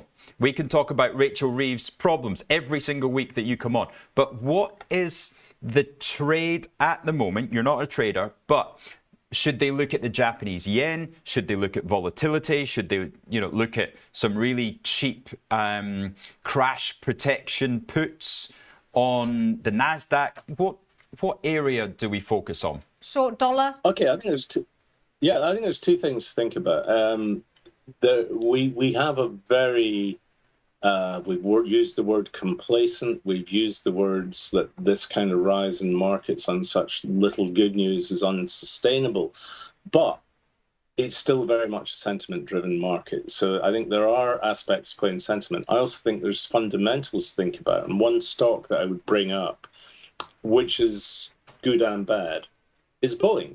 Boeing's had a terrible time with the Boeing Maxes. They've had a terrible time with quality. They've had a terrible time with their spaceship not working and Elon Musk having to rescue the astronauts. But generally, Boeing has the advantage of being part of a duopoly in the airline business. And whatever happens, the demand for airlines, the demand for aircraft from airlines is going to expand because we all want to travel more. And once the current recession threat is out the way and the world starts and gets over all the potential conflict risks, we're all going to want to go on holiday again. And at the moment, there are only two firms in the world that can deliver aircraft, and that's Boeing, who are finally being able to build more aircraft than they were building before. And they're going to start making money again. Now, that is going to be short term, that Airbus and Boeing continue with this duopoly, because the world will change. And at the moment, the Chinese have introduced their own airliner. It's very basic. It's at least 10 years in terms of its tech behind where the Western aircraft are. But I would not be surprised to see the next paradigm shift in aircraft coming from China, and that's going to be electric aircraft. Because if the Chinese develop a lightweight battery that can go in a plane, suddenly that changes the game as much as the Wright brothers flying in America in 1903 did. I was really hoping for a bit of a crash story, and I'm not talking about a 777. You're not going to get crash stories from me. You're going to get, hey, we might have a bit of a correction, but fundamentally, at the moment, I'm not expecting a crash. Now, we got in 2007. We were among many people who said this is unsustainable and this is going to be really, really bad. When I will start to tell you there is going to be a crash is when I get really panicky about the bond market, because in the bond markets there's truth. And at the moment, even if we have to change the UK Chancellor, I'm not that worried about gilts. Okay. I am slightly more concerned about the US Treasury market, because we've not only got this kind of radical experiment that Trump is trying on the US economy by spending more and raising it from the Treasury market to pay for the tax cuts that benefit the wealthy. But you've also got a changing global situation, which is really critical for the dollar and therefore the US Treasury market. And the real issue there is how quickly the dollar is no longer the key or as important a medium of exchange. Now, this is why it's really interesting that we've had this noise in copper this week. Trump throwing on massive increases in copper, because nothing happens without copper. It drives the whole economy. But if people then start deciding that, well, let's buy and trade and sell copper between ourselves, rather than doing it in dollars per ton, let's have the Chinese buying it in renminbi per ton. Now, every time you buy and sell something in dollars, the profit or the cash from that trade goes into your bank, and that bank therefore invests these dollars into US treasuries. And that benefits the US treasuries because it's the rest of the world funding the US. But if you're trading in renminbi or in euros rather than dollars, you're no longer putting the money into treasuries and basically paying the cost of US debt. You're paying someone else's. And that's going to be a problem long-term for the Treasury market, because that source of demand is going to change, and that's going to put pressure on treasuries at a time when they're having to raise more and more money, going back to our favorite page, the debt clock. And it's just going to be, that's when I'm going to start wondering about fundamental reset. And just to finish off, this takes gold higher and potentially Bitcoin as well, depending whether you believe that gold, Bitcoin's digital gold, I guess. Did you just say that? Did you just say take Bitcoin higher? Well, we need to go back in fundamentals here. First of all, we need gold, a new show for this, Bill and Bitcoin. If you have not got 20% of your portfolio in gold, rethink that. Have a gold position. I just assumed everyone was clever enough to know that. You don't need to bother saying buy gold. As for Bitcoin, yes, it's terribly interesting. But you are being fed stuff every single day, because everyone knows that people of your generation are desperately poor because my generation stole all the money. So the only way you're going to get rich is to speculate, and therefore you buy a speculative game like crypto. Now, I would tell you it's a complete scam, because it's a Ponzi scheme and all that kind of nonsense. But the bottom line is crypto depends entirely on everyone else believing it. And as long as everyone believes it, that's fine. That's what makes it speculative. If people stop believing it, then you're going to get crushed. And we've seen that happen 4 times now in the crypto markets, and it seems to be a recurrent thing. So I would, loud and clear. Everyone says, oh, you should have some of your cash in crypto. I actually trade crypto, and I've been quite fortunate that I haven't lost any money yet. I think that's because I so distrust the whole concept. But I will not stand here and say buy crypto. Great. If I ever say buy crypto, please have me put in a dementia clinic. On that note, Bill, we have kept you long enough. Thank you so much. I'm going to disappear. I'm going to let Scotty run in here with Angeline and take you through the big moves in the US All Sessions Open. Have a wonderful weekend. Bill, absolutely fascinating to talk to you. I owe you a wee dram. Bill, thanks so much. We'll see you soon. Thank you very much.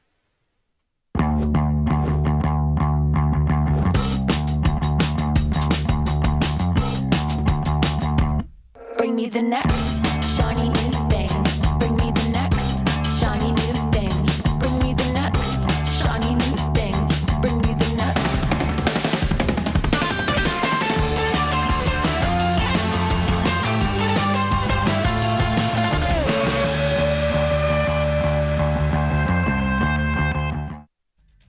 We're watching a crisis unfold in the UK, and we need to take bold action. Our stock market, once the envy of the world, is in a dangerous downward spiral.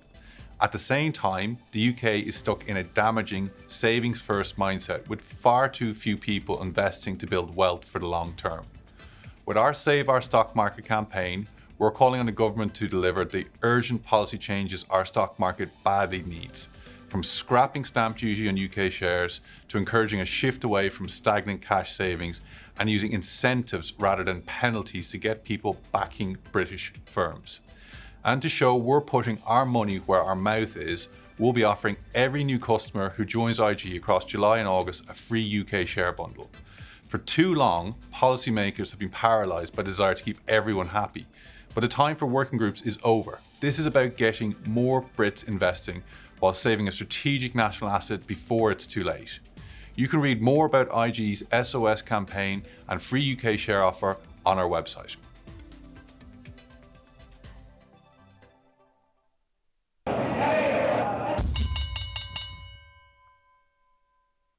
Hey, trader friends, welcome back to All Sessions with myself and Scotty. Scotty, hello. change there. Let's get straight to it because slick. 7 minutes in. Let's quickly go and taking a look at some of the winners first. We've got Mara Holdings there. Also zooming in for you so you can get a better look. Clean Spark also up 3.4%. Any of those names pop out to you, Scotty? I mean, again, it's just the whole crypto sweep. I think that's going to be the real focus for today. Yeah, totally. And Ethereum popped as well in the last few hours. So you can see Coinbase up there almost 2%. Looking and crossing over to the losers list now. We've got Soundhound there at the top. They're down more than 2%. Tilray also down more than 2% there. Beyond Meat, that's really volatile. That's down 1.6% at the moment. Some of those levered ETFs as well have had some very interesting moves. The semiconductor bull is down, which shows a bit of exhaustion in those as we've seen with the sector performance. But then the Treasury bull stuff is also down. So it's a real mix. I think it's going to be a difficult day today to try to extract any real trends out of the market. Also very interesting, some of the consumer names that we saw, the cycling in of, from tech to some consumer names there, looking like they're changing gear. So for those of you trading the space, just be aware of that. It is also looking quite quiet on the sort of macro front today. So be aware of that as well. Let's change that up again to see whether we've got more now on the list. And we've got also Virgin Galactic there up 1.3%. Neil. That's when you know it's going to be a bit of a crazy day. It is going to be a crazy day. Did you know that Virgin Galactic's office in the UK used to be on Leicester Square? Is that right? Yeah. I wonder if it's still there because I went there to speak to the head of Virgin of the time. Gold, just taking a look at that as well because gold has been listening. And so we're seeing like gold, the SPDR gold shares, all sessions up 0.5% there. Also, let's check in on gold itself. If we may, switching over to the commodities space there, gold up 0.5%. Have you got lots of people that you're training up that are really keen on gold, Scotty? They understand the levers now, but again, when you show anybody a chart, as Rich likes to say, would you want to buy it right now? And like anything, I think it's interesting that gold's been treading water. I mean, Bitcoin has been really, since about May, been really pulling away from gold. I think gold's probably fully, I guess, for what we know right now, is in the price. I did think that it'd have a bit more of a reaction after the passing of the big, beautiful bill last week. But again, I think probably the market is happy where it is, but the fact it's picking up again just, I think, shows there's just a little bit of realization that we could be in for a choppy summer, where we were talking about earlier on with ESA, Japanese yields, US treasuries are stuck in a pretty tight range, equities at highs, earnings coming up, and then the tariffs. So yeah, it wouldn't surprise me to see gold break those little kind of high levels initially as a test from a few days back that we've got there, that it failed initially. So what I would say about gold is, because of the consolidation, this might be a good sort of play on the options front if you wanted to, potentially do a straddle. Yeah, that would be great. Because it does seem to be stuck at the moment. Significant lows rising with the around that 3,245 level, last seen around May, and now we are looking at still that target in sight, although we haven't broken past the levels around June. And the record that was set in April, everyone's still watching to see whether we have a breakout so that it can hit that level. Still many outfits. Are always great for summer. Yes. They're great summer plays. Yeah. But also, do you buy the all the big houses saying that major $4,000 an ounce target for this year is still in sight, or do you think that's a bit over optimistic? I mean, I think it's probably predicated on a poor H2 for the market, where, again, I know this earnings season, we're talking about it, we ran through it, next week it's going to be huge. I mean, at the risk of sounding like a broken record, price for perfection is at its extremes, really. So yeah, look, I don't think you could rule it out, because if all of a sudden, if you start to get a hint that inflation's going to make a bit of a push higher again, what do the Fed do? You can't. I mean, markets at all-time highs, US housing at all-time highs, and the market's still pushing for 2 Fed rate cuts. Yeah, I mean, I don't think you could argue about having some exposure to gold into the end of the year, without a doubt. 4,000 feels a bit of a stretch. It feels a bit of a stretch, doesn't it? I'm going to be devil's advocate out there. Go for it. I'm going to be devil's advocate and also say that, picking up on your rate cut thing, I think we might be surprised if we do get a JP off with you and a change that Trump is pleased with, then we could see even more, perhaps. Spoke to quite a few people yesterday, from the RBCs, from the HSBCs, and they were saying that it's in an interesting time now because the noise is more tied to politics than fundamentals. That's incredibly accurate. Right? That is very accurate. This is a very interesting time, trader friends. Pay attention to this. It's almost like in the US, especially, politics isn't politics anymore. It's religion, people. It's religion. Yes. In the markets, it's not so much fundamentals. It's tied to politics, and that is an interesting space. Speaking of that, I know that you are very au fait in the, especially through your kids, through the kind of vintage and reselling and upcycling and reselling of brands. Is that right? Absolutely. Yeah, absolutely. Levi Strauss, lots of our trader friends asking for some heads up, Ange heads up here.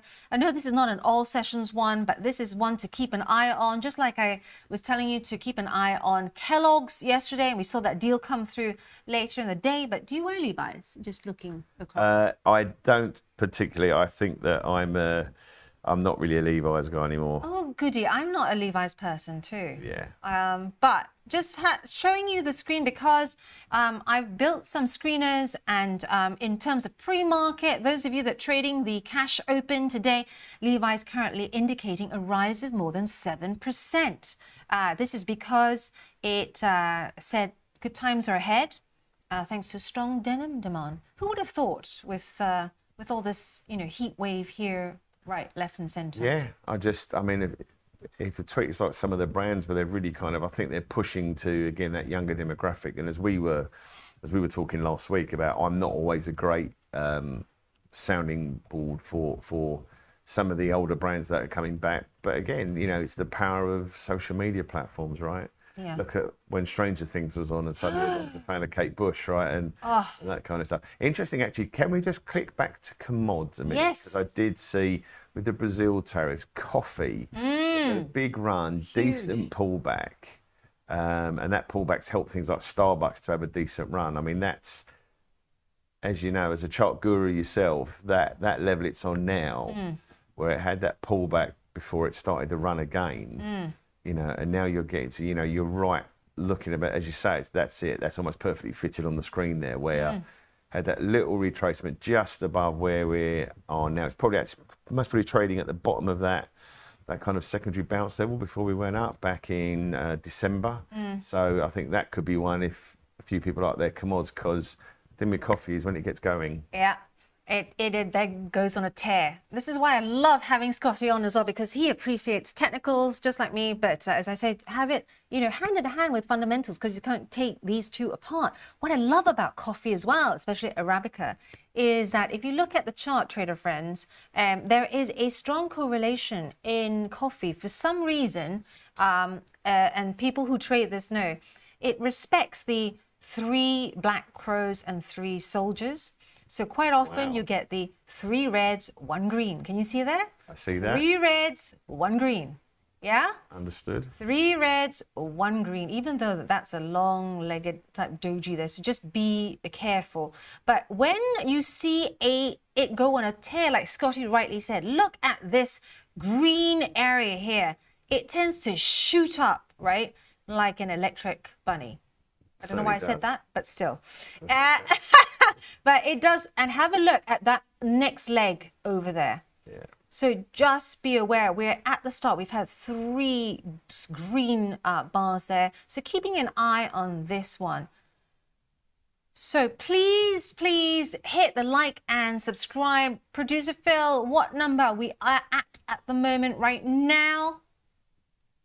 1228. Come on, people. We know that there are half of you listening in, admiring Scotty's tan here. Shocking. Slam that like and subscribe button so we can bring more of this amazing information to you every morning, and also so that I can run my filters. I design filters when you guys ask me for the upgrades and downgrades ahead of not just the open here in Europe, but also in the US.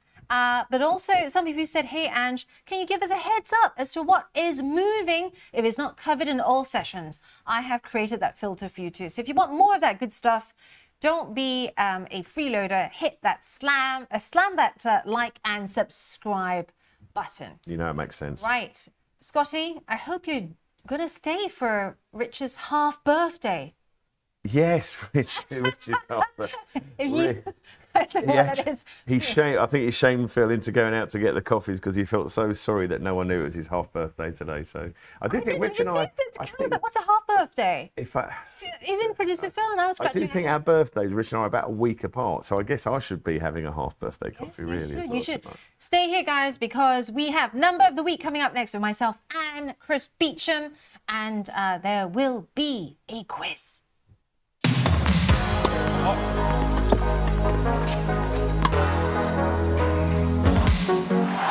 Let's do this. Hello, Pat Cash.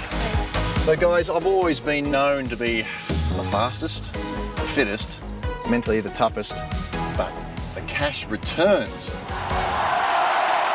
That's something else. Watch and learn.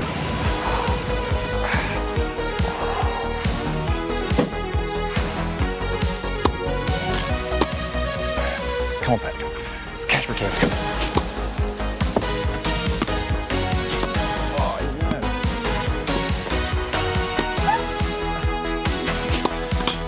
Hey guys, where are you going? You're not going to get better than cash returns.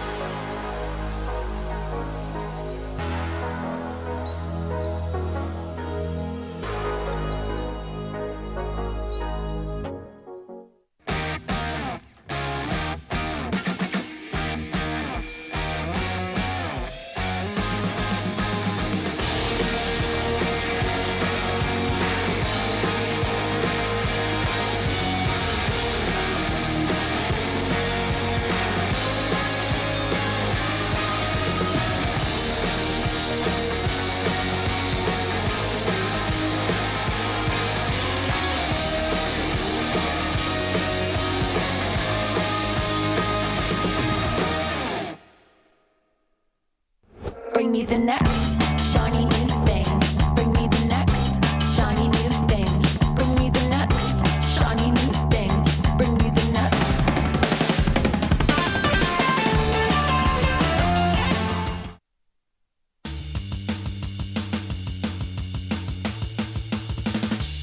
Hey, trader friends! Welcome to Number of the Week, and here is your shiny new thing, Chris Beecham, on here with me right now. Chris, we are going to run Good morning. Good morning to you. How is it going so far? It's warm. No, that's about all it is really at the moment. Warm and going to get warmer. So You like the heat, don't you? You just no, I'm not a heat person. I was trying to wind you up. Speaking of Yeah, well, anything more than 25, this is just too much. Speaking of the heat, something has been hotting up this week. Do you want to run us through some of the, I guess don't give them hints just yet. Why don't you call up the number, Chris? To call up the number. Okay. The number, what's the number? 29,000, isn't it, for the week, I think? Yeah! Trader friends, we've got 30 seconds. Can you guess what this number of the week is? Which financial instrument? Go on then. We are going to run a quiz after this, so give us your best guesses. Let me see. Is it an index, Chris? No, it isn't an index. So it has, I'm trying to give a pun that works here. No, it doesn't. It has some interesting components in it. No, that doesn't work. No, it's not an index. Oh, the heat's done nothing for my humour this morning. I can't think of a good, appropriate pun on this one. Is it to do with metals? No. In fact, it's quite the opposite. Softs. Yeah, you can't sort of hit it with a hammer. Well, you can, but you won't get very far. Can I eat it? You can. It's not very nice eaten, but you can consume it.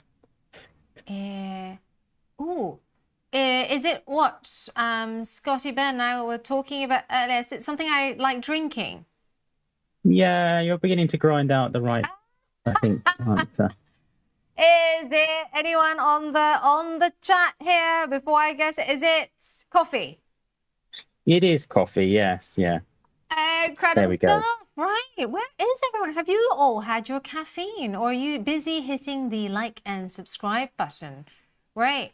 Let's go through a couple of quiz questions there. Is this something that you've written about recently, Chris? Because it has started showing. No, I rise and fall. confess we haven't, because, to be honest, it's not the busiest traded market. So when we've got so much going on at the moment with tariffs and then earnings season next week, that we haven't actually, I confess, had time to do that really. But it's quite popular, and of course it's had a lot of volatility. As you were saying, coffee's run in last year was incredible. I mean, tripled, doubled, certainly? Yeah. More than doubled.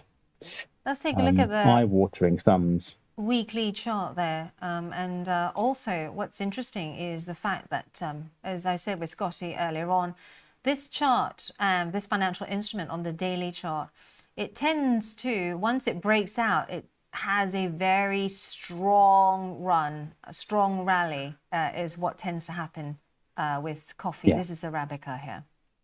And so You often see that though with commodities, don't you? There, because it is very much constrained by supply and demand, you will see these huge rallies when there just isn't enough. And then, of course, people naturally respond. You know, your basic GCSE economics, the more the price goes up, the more suppliers respond, and then you get the slump.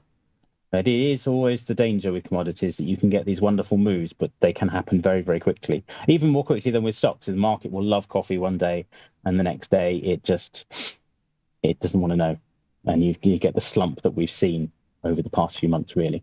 So it's down only 7% for the year or something ridiculous, but it is very dramatic in terms of its fall from the recent highs. Right. So Chris has created a bit of a quiz for everyone who's new to this space. Phil, have we got the first quiz ready? There we are. Here we are. The poll is up. Which country is currently the biggest producer of coffee in the world? Everyone get your votes in. In the meantime, I'm going to show you a very cool chart for those of you who are new to the space. And actually, that's not the one. We can take that off.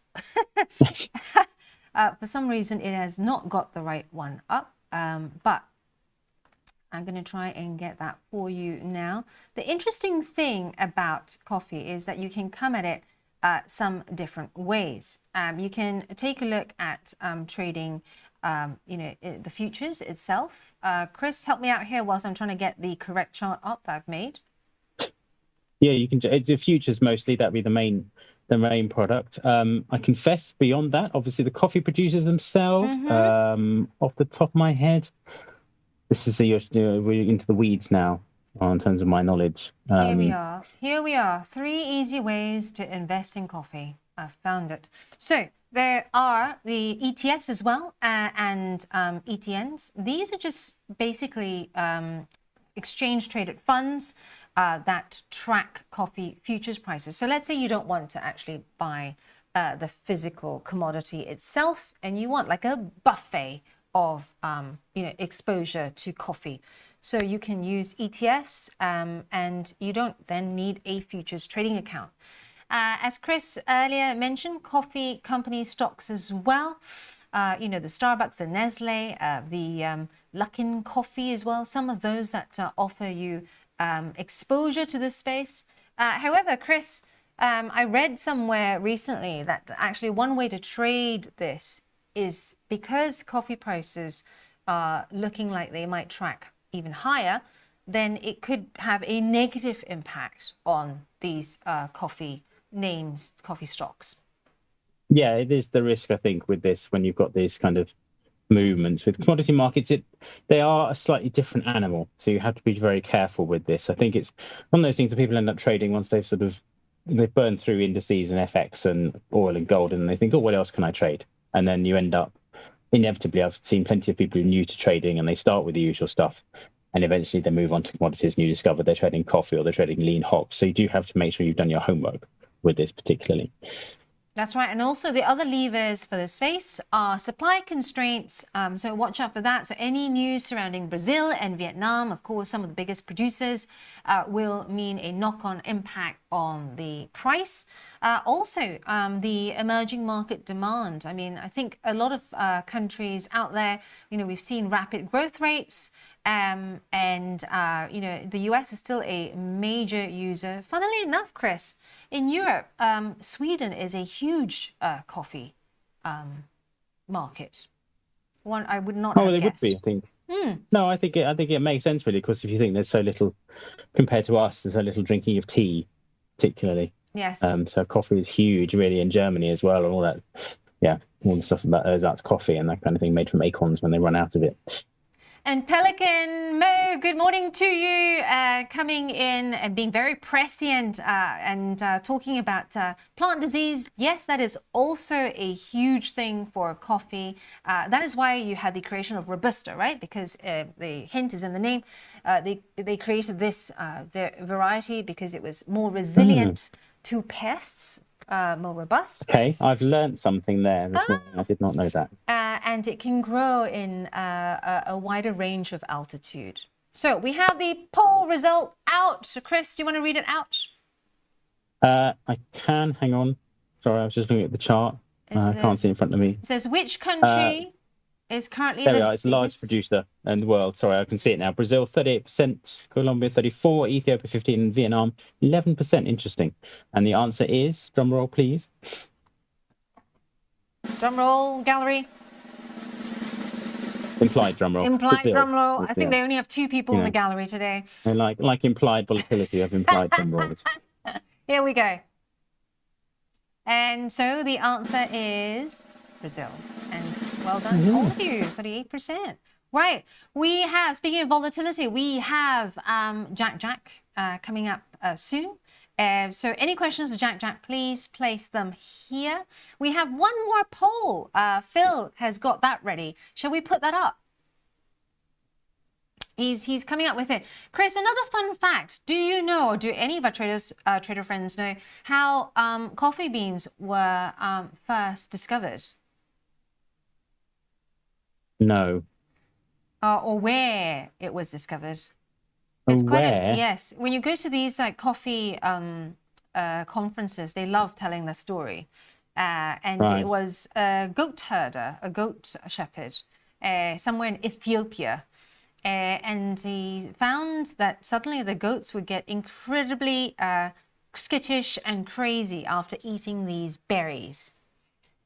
He plucked a few, decided to crush them and mix them with water and put boiling water in it, and Bob's your uncle. So that means have we got any? We should have footage of goats being given coffee or just feeding on coffee and see what happens. Because they just make them more aggressive, because they're notoriously aggressive anyway, aren't they? Really? Yeah. They are notoriously aggressive. Don't ever try and a goat's very, very placid until you get one really angry one. The next poll is out. And we're off there, the poll. Chris, this is your second one that you put forward, and they're voting right now. The other interesting thing too is this is military, which I know you love a bit of military knowledge. I recently discovered that my love of, when I'm utterly desperate and there's like coffee machines that have broken down and I don't have time to run out, and I have to, it has to be said, very rare, but there have been occasions when I've been seen tearing at the instant coffee with my teeth and trying to make a cup of coffee in the morning. We owe that to the US military. I believe that's correct, because they were the ones that thought, how can we get coffee easily dispensed to our foot soldiers? And they came up with dehydrated coffee.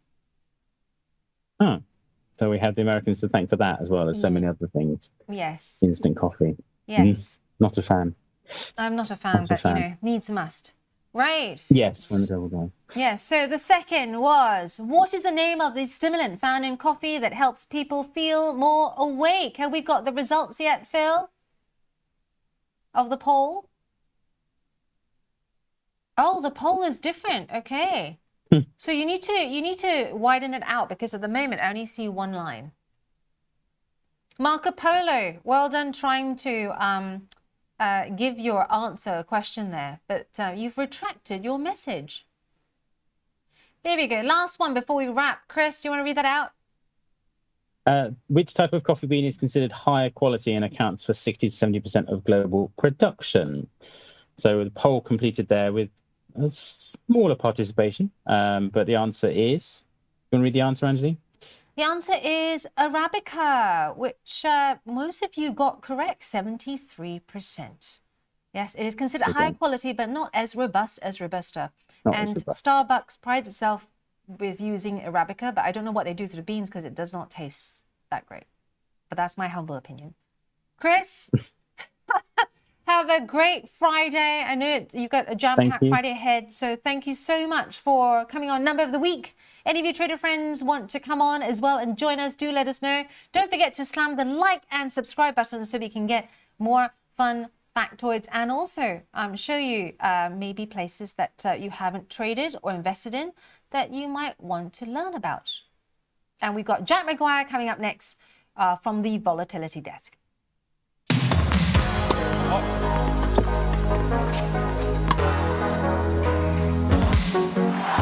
Let's do this. Hello, Pat Cash. So guys, I've always been known to be the fastest, fittest, mentally the toughest, but the cash returns, that's something else. Watch and learn.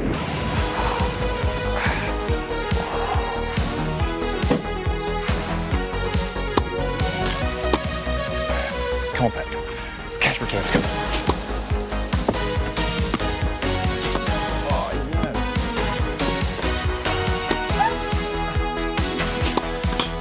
Hey guys, where are you going?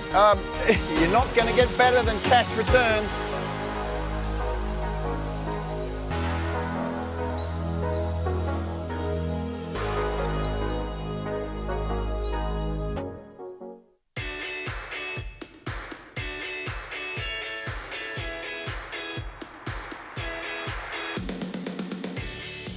Today we're here because we've recently launched our Save Our Stock Market campaign.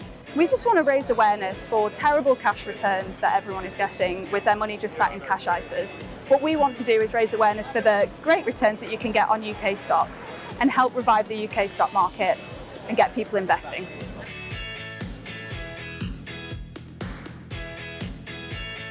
There's a lot of bad feeling about the UK stock market, and it's really negating people's view on the UK market as a whole. There's some great companies. If we just start the ball rolling on people getting behind the UK stock market, then we can start to get the interest. And it's days like this, we get awareness of all the crowds talking about stocks. It's really that awareness, and ideally we'd like to take it to the government. We would like cash ISAs to be reduced, not because we don't believe in the chance of people saving, but more that you get higher returns, as much as 7 times historically in investing that you can from cash. And that's not saying people go out and take a load of risk. It's about education, and it's about helping people to understand the benefits of investing and the limitations of holding their money in cash.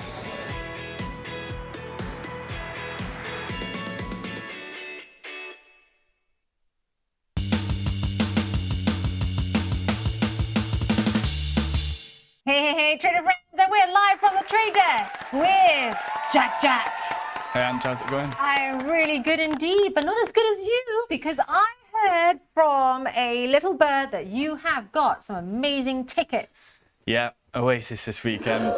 Yeah. We're going back up home, so I'll be in Bolton, but the tickets in Manchester, Heaton Park, I'm going on the Saturday. Can't wait. Cannot wait. Oh, well done you. How much did you get the tickets for? Can I ask? They're expensive. They weren't on the resales, so it wasn't the sort of Because I know Rich was 40,000. interested, but couldn't be bothered to go and get the tickets. Yeah.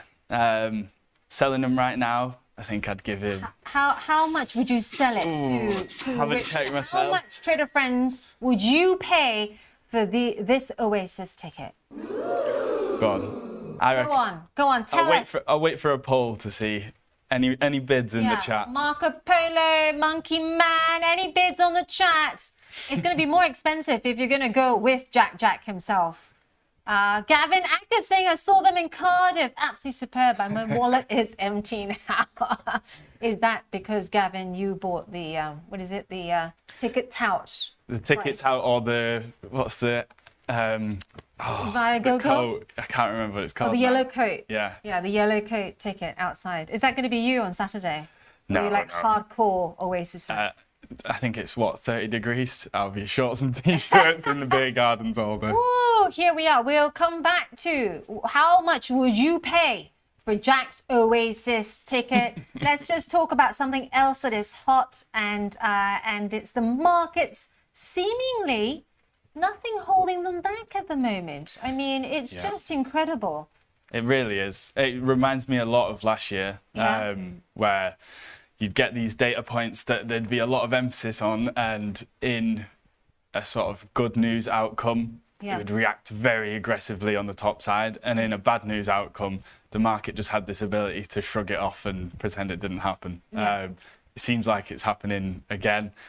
Living in some sort of fairyland where they just want to keep this rally going, and there's so much money that's gone into the market. Is this fairyland down to complacency in Jack's books, or is it just down to the fact that, the money just is trying to find a place to park itself, and it's had all these bombs recently, all these, events that haven't startled it at all, and now the bears are kind of like, well, we can't, be bearish again, so we're just going to have to join the party. Yeah, I think it's a little bit of both. It's hard to pinpoint what it is, because you look at some of the other markets and they're struggling. It's just that equities are having this complete rally, and it's figuring out basically whether these equity markets are the ones that are wrong, or whether everyone else is a little bit too pessimistic about what's happening. Yeah. I've seen the outcomes on some articles, and they sort of highlight the outcome where Trump's actually a genius and he's going to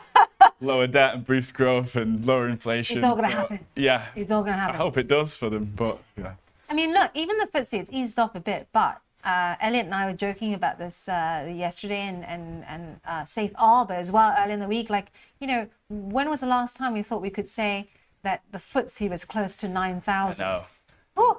It's really, really weird to see. Right, trader I friends. hope it happens today. End of the week. Someone on Discord, Maturin, saying that it will be end of play today. We'll see. We'll see if that happens. But we are not into the guessing game here. We are in the game of looking at volatility and probability. So let's have a look at the options side of things, because am I not right in saying I checked yesterday with Elliot, still topside skew? Yeah, topside skew coming in a little bit more. Probably has changed. The picture's probably changed a little bit just because of Trump's announcement last night. We've obviously had Trump announcing sort of measures or bringing through bills, and there being not as much of a reaction. Last night had a reaction immediately, but we have recovered from there. Volatility's reacted though. It's come up a little bit from the floors that we have been on in the past few weeks. So you see there on the daily chart, yesterday that would have been a lot lower, and specifically for a Friday with no US figures, that's got a lot more of a premium on than we would have expected through the rest of the week that we've just had.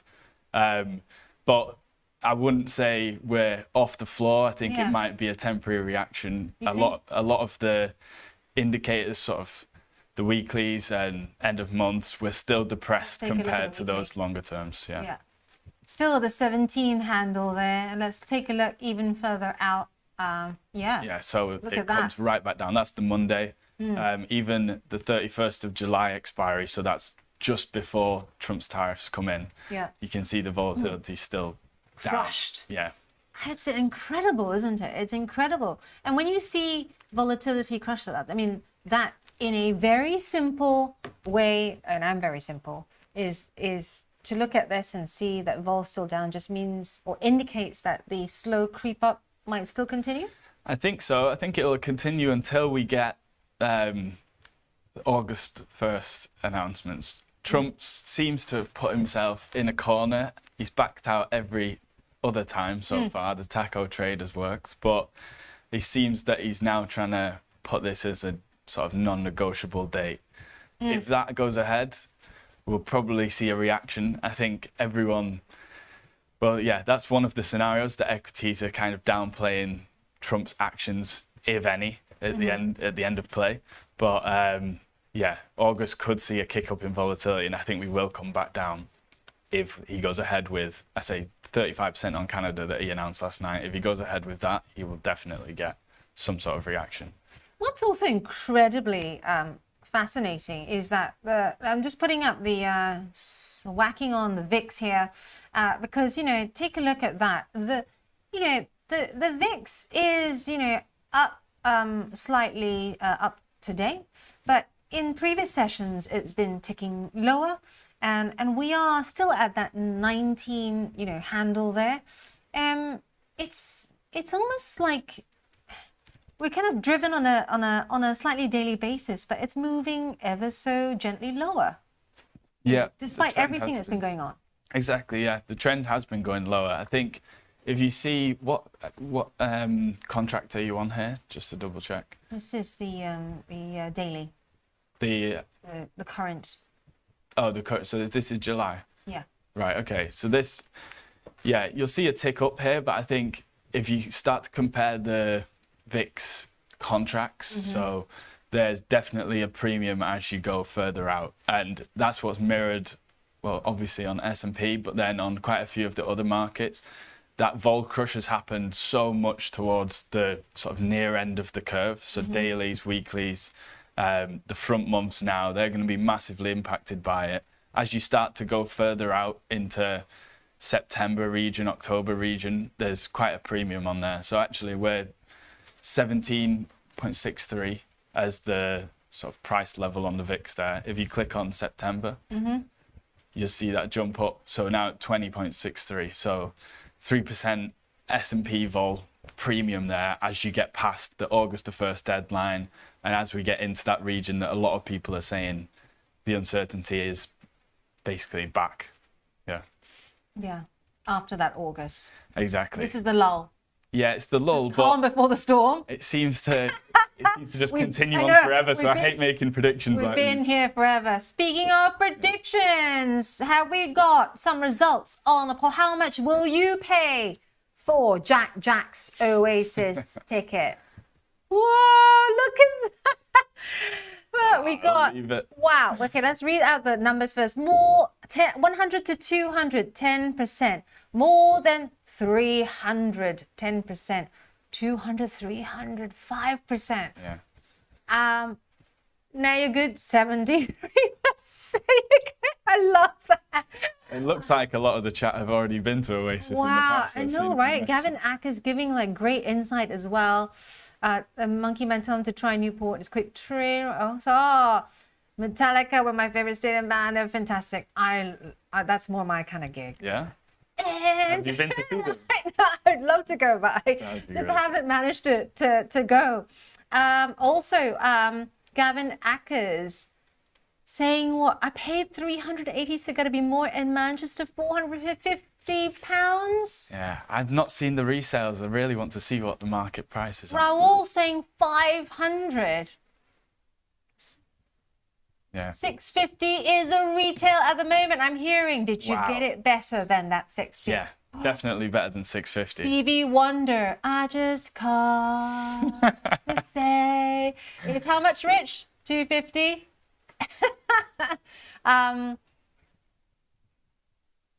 On at Hyde Park tomorrow. Be with Rich at Stevie Wonder, or Oasis with Jack. Ooh, That is the decision. yeah. Stevie Wonder would be good. So can I ask, are you going to reveal how much you paid for your Oasis ticket? I paid around 250. Yeah.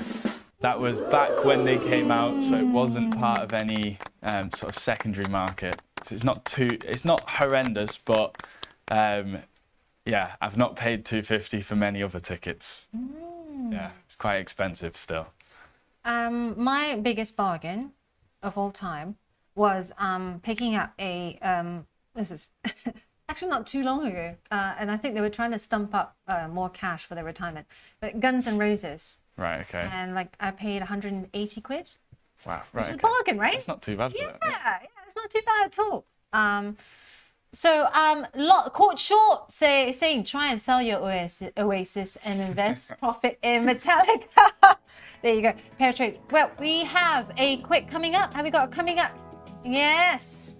So ahead of your weekend, here we are. And Rich and I will also have shorts that you can find on our YouTube channel. If you just click on shorts to find out what's tradable, what's rocking the markets in the coming week. But coming up on Monday, would you like to take us through it, Oasis Man?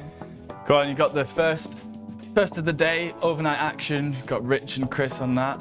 And then the opening bell, Rich is going to be with Chris again. It's all morning, it seems, but then you've got Matt Arbour coming in, Safe Harbour, Yeah. coming in at 8:30. Andrew Matt come into our being with the volatility. Maybe we might see something Hopefully different. something happens. Yeah, Yeah. we'll see something over the weekend, and there'll be some decent sort of prep for the week there. Yeah. Rich and Anne's on all sessions. Few interesting things there to come as well, hopefully. And then as we go on, we've got John Mayer coming in for the Yeah. Expert Edge. Who's John? John is the top analyst in terms of mining And he is also a partner at SP Angel. He's there full time, so he is taking out precious time in his day to be with us because we have a whole load of trader friends who like miners and also hard metals, commodities here. So he's back. John is back by popular demand. Send your questions here or on Discord or send them to me on ask@ig.com. We also have Axel Rudolph Very nice. to talk about the trade of the week and the macro minute with Dylan Rattigan. All right, on that note, yeah, have a nice weekend, everyone. If you're going to Oasis, you'll see Jack there. If you're going to Stevie Wonder, you'll see Rich at Hyde Park. But until then, we'll see you on Discord or elsewhere. And do message us and slam that like and subscribe button. Have a good weekend.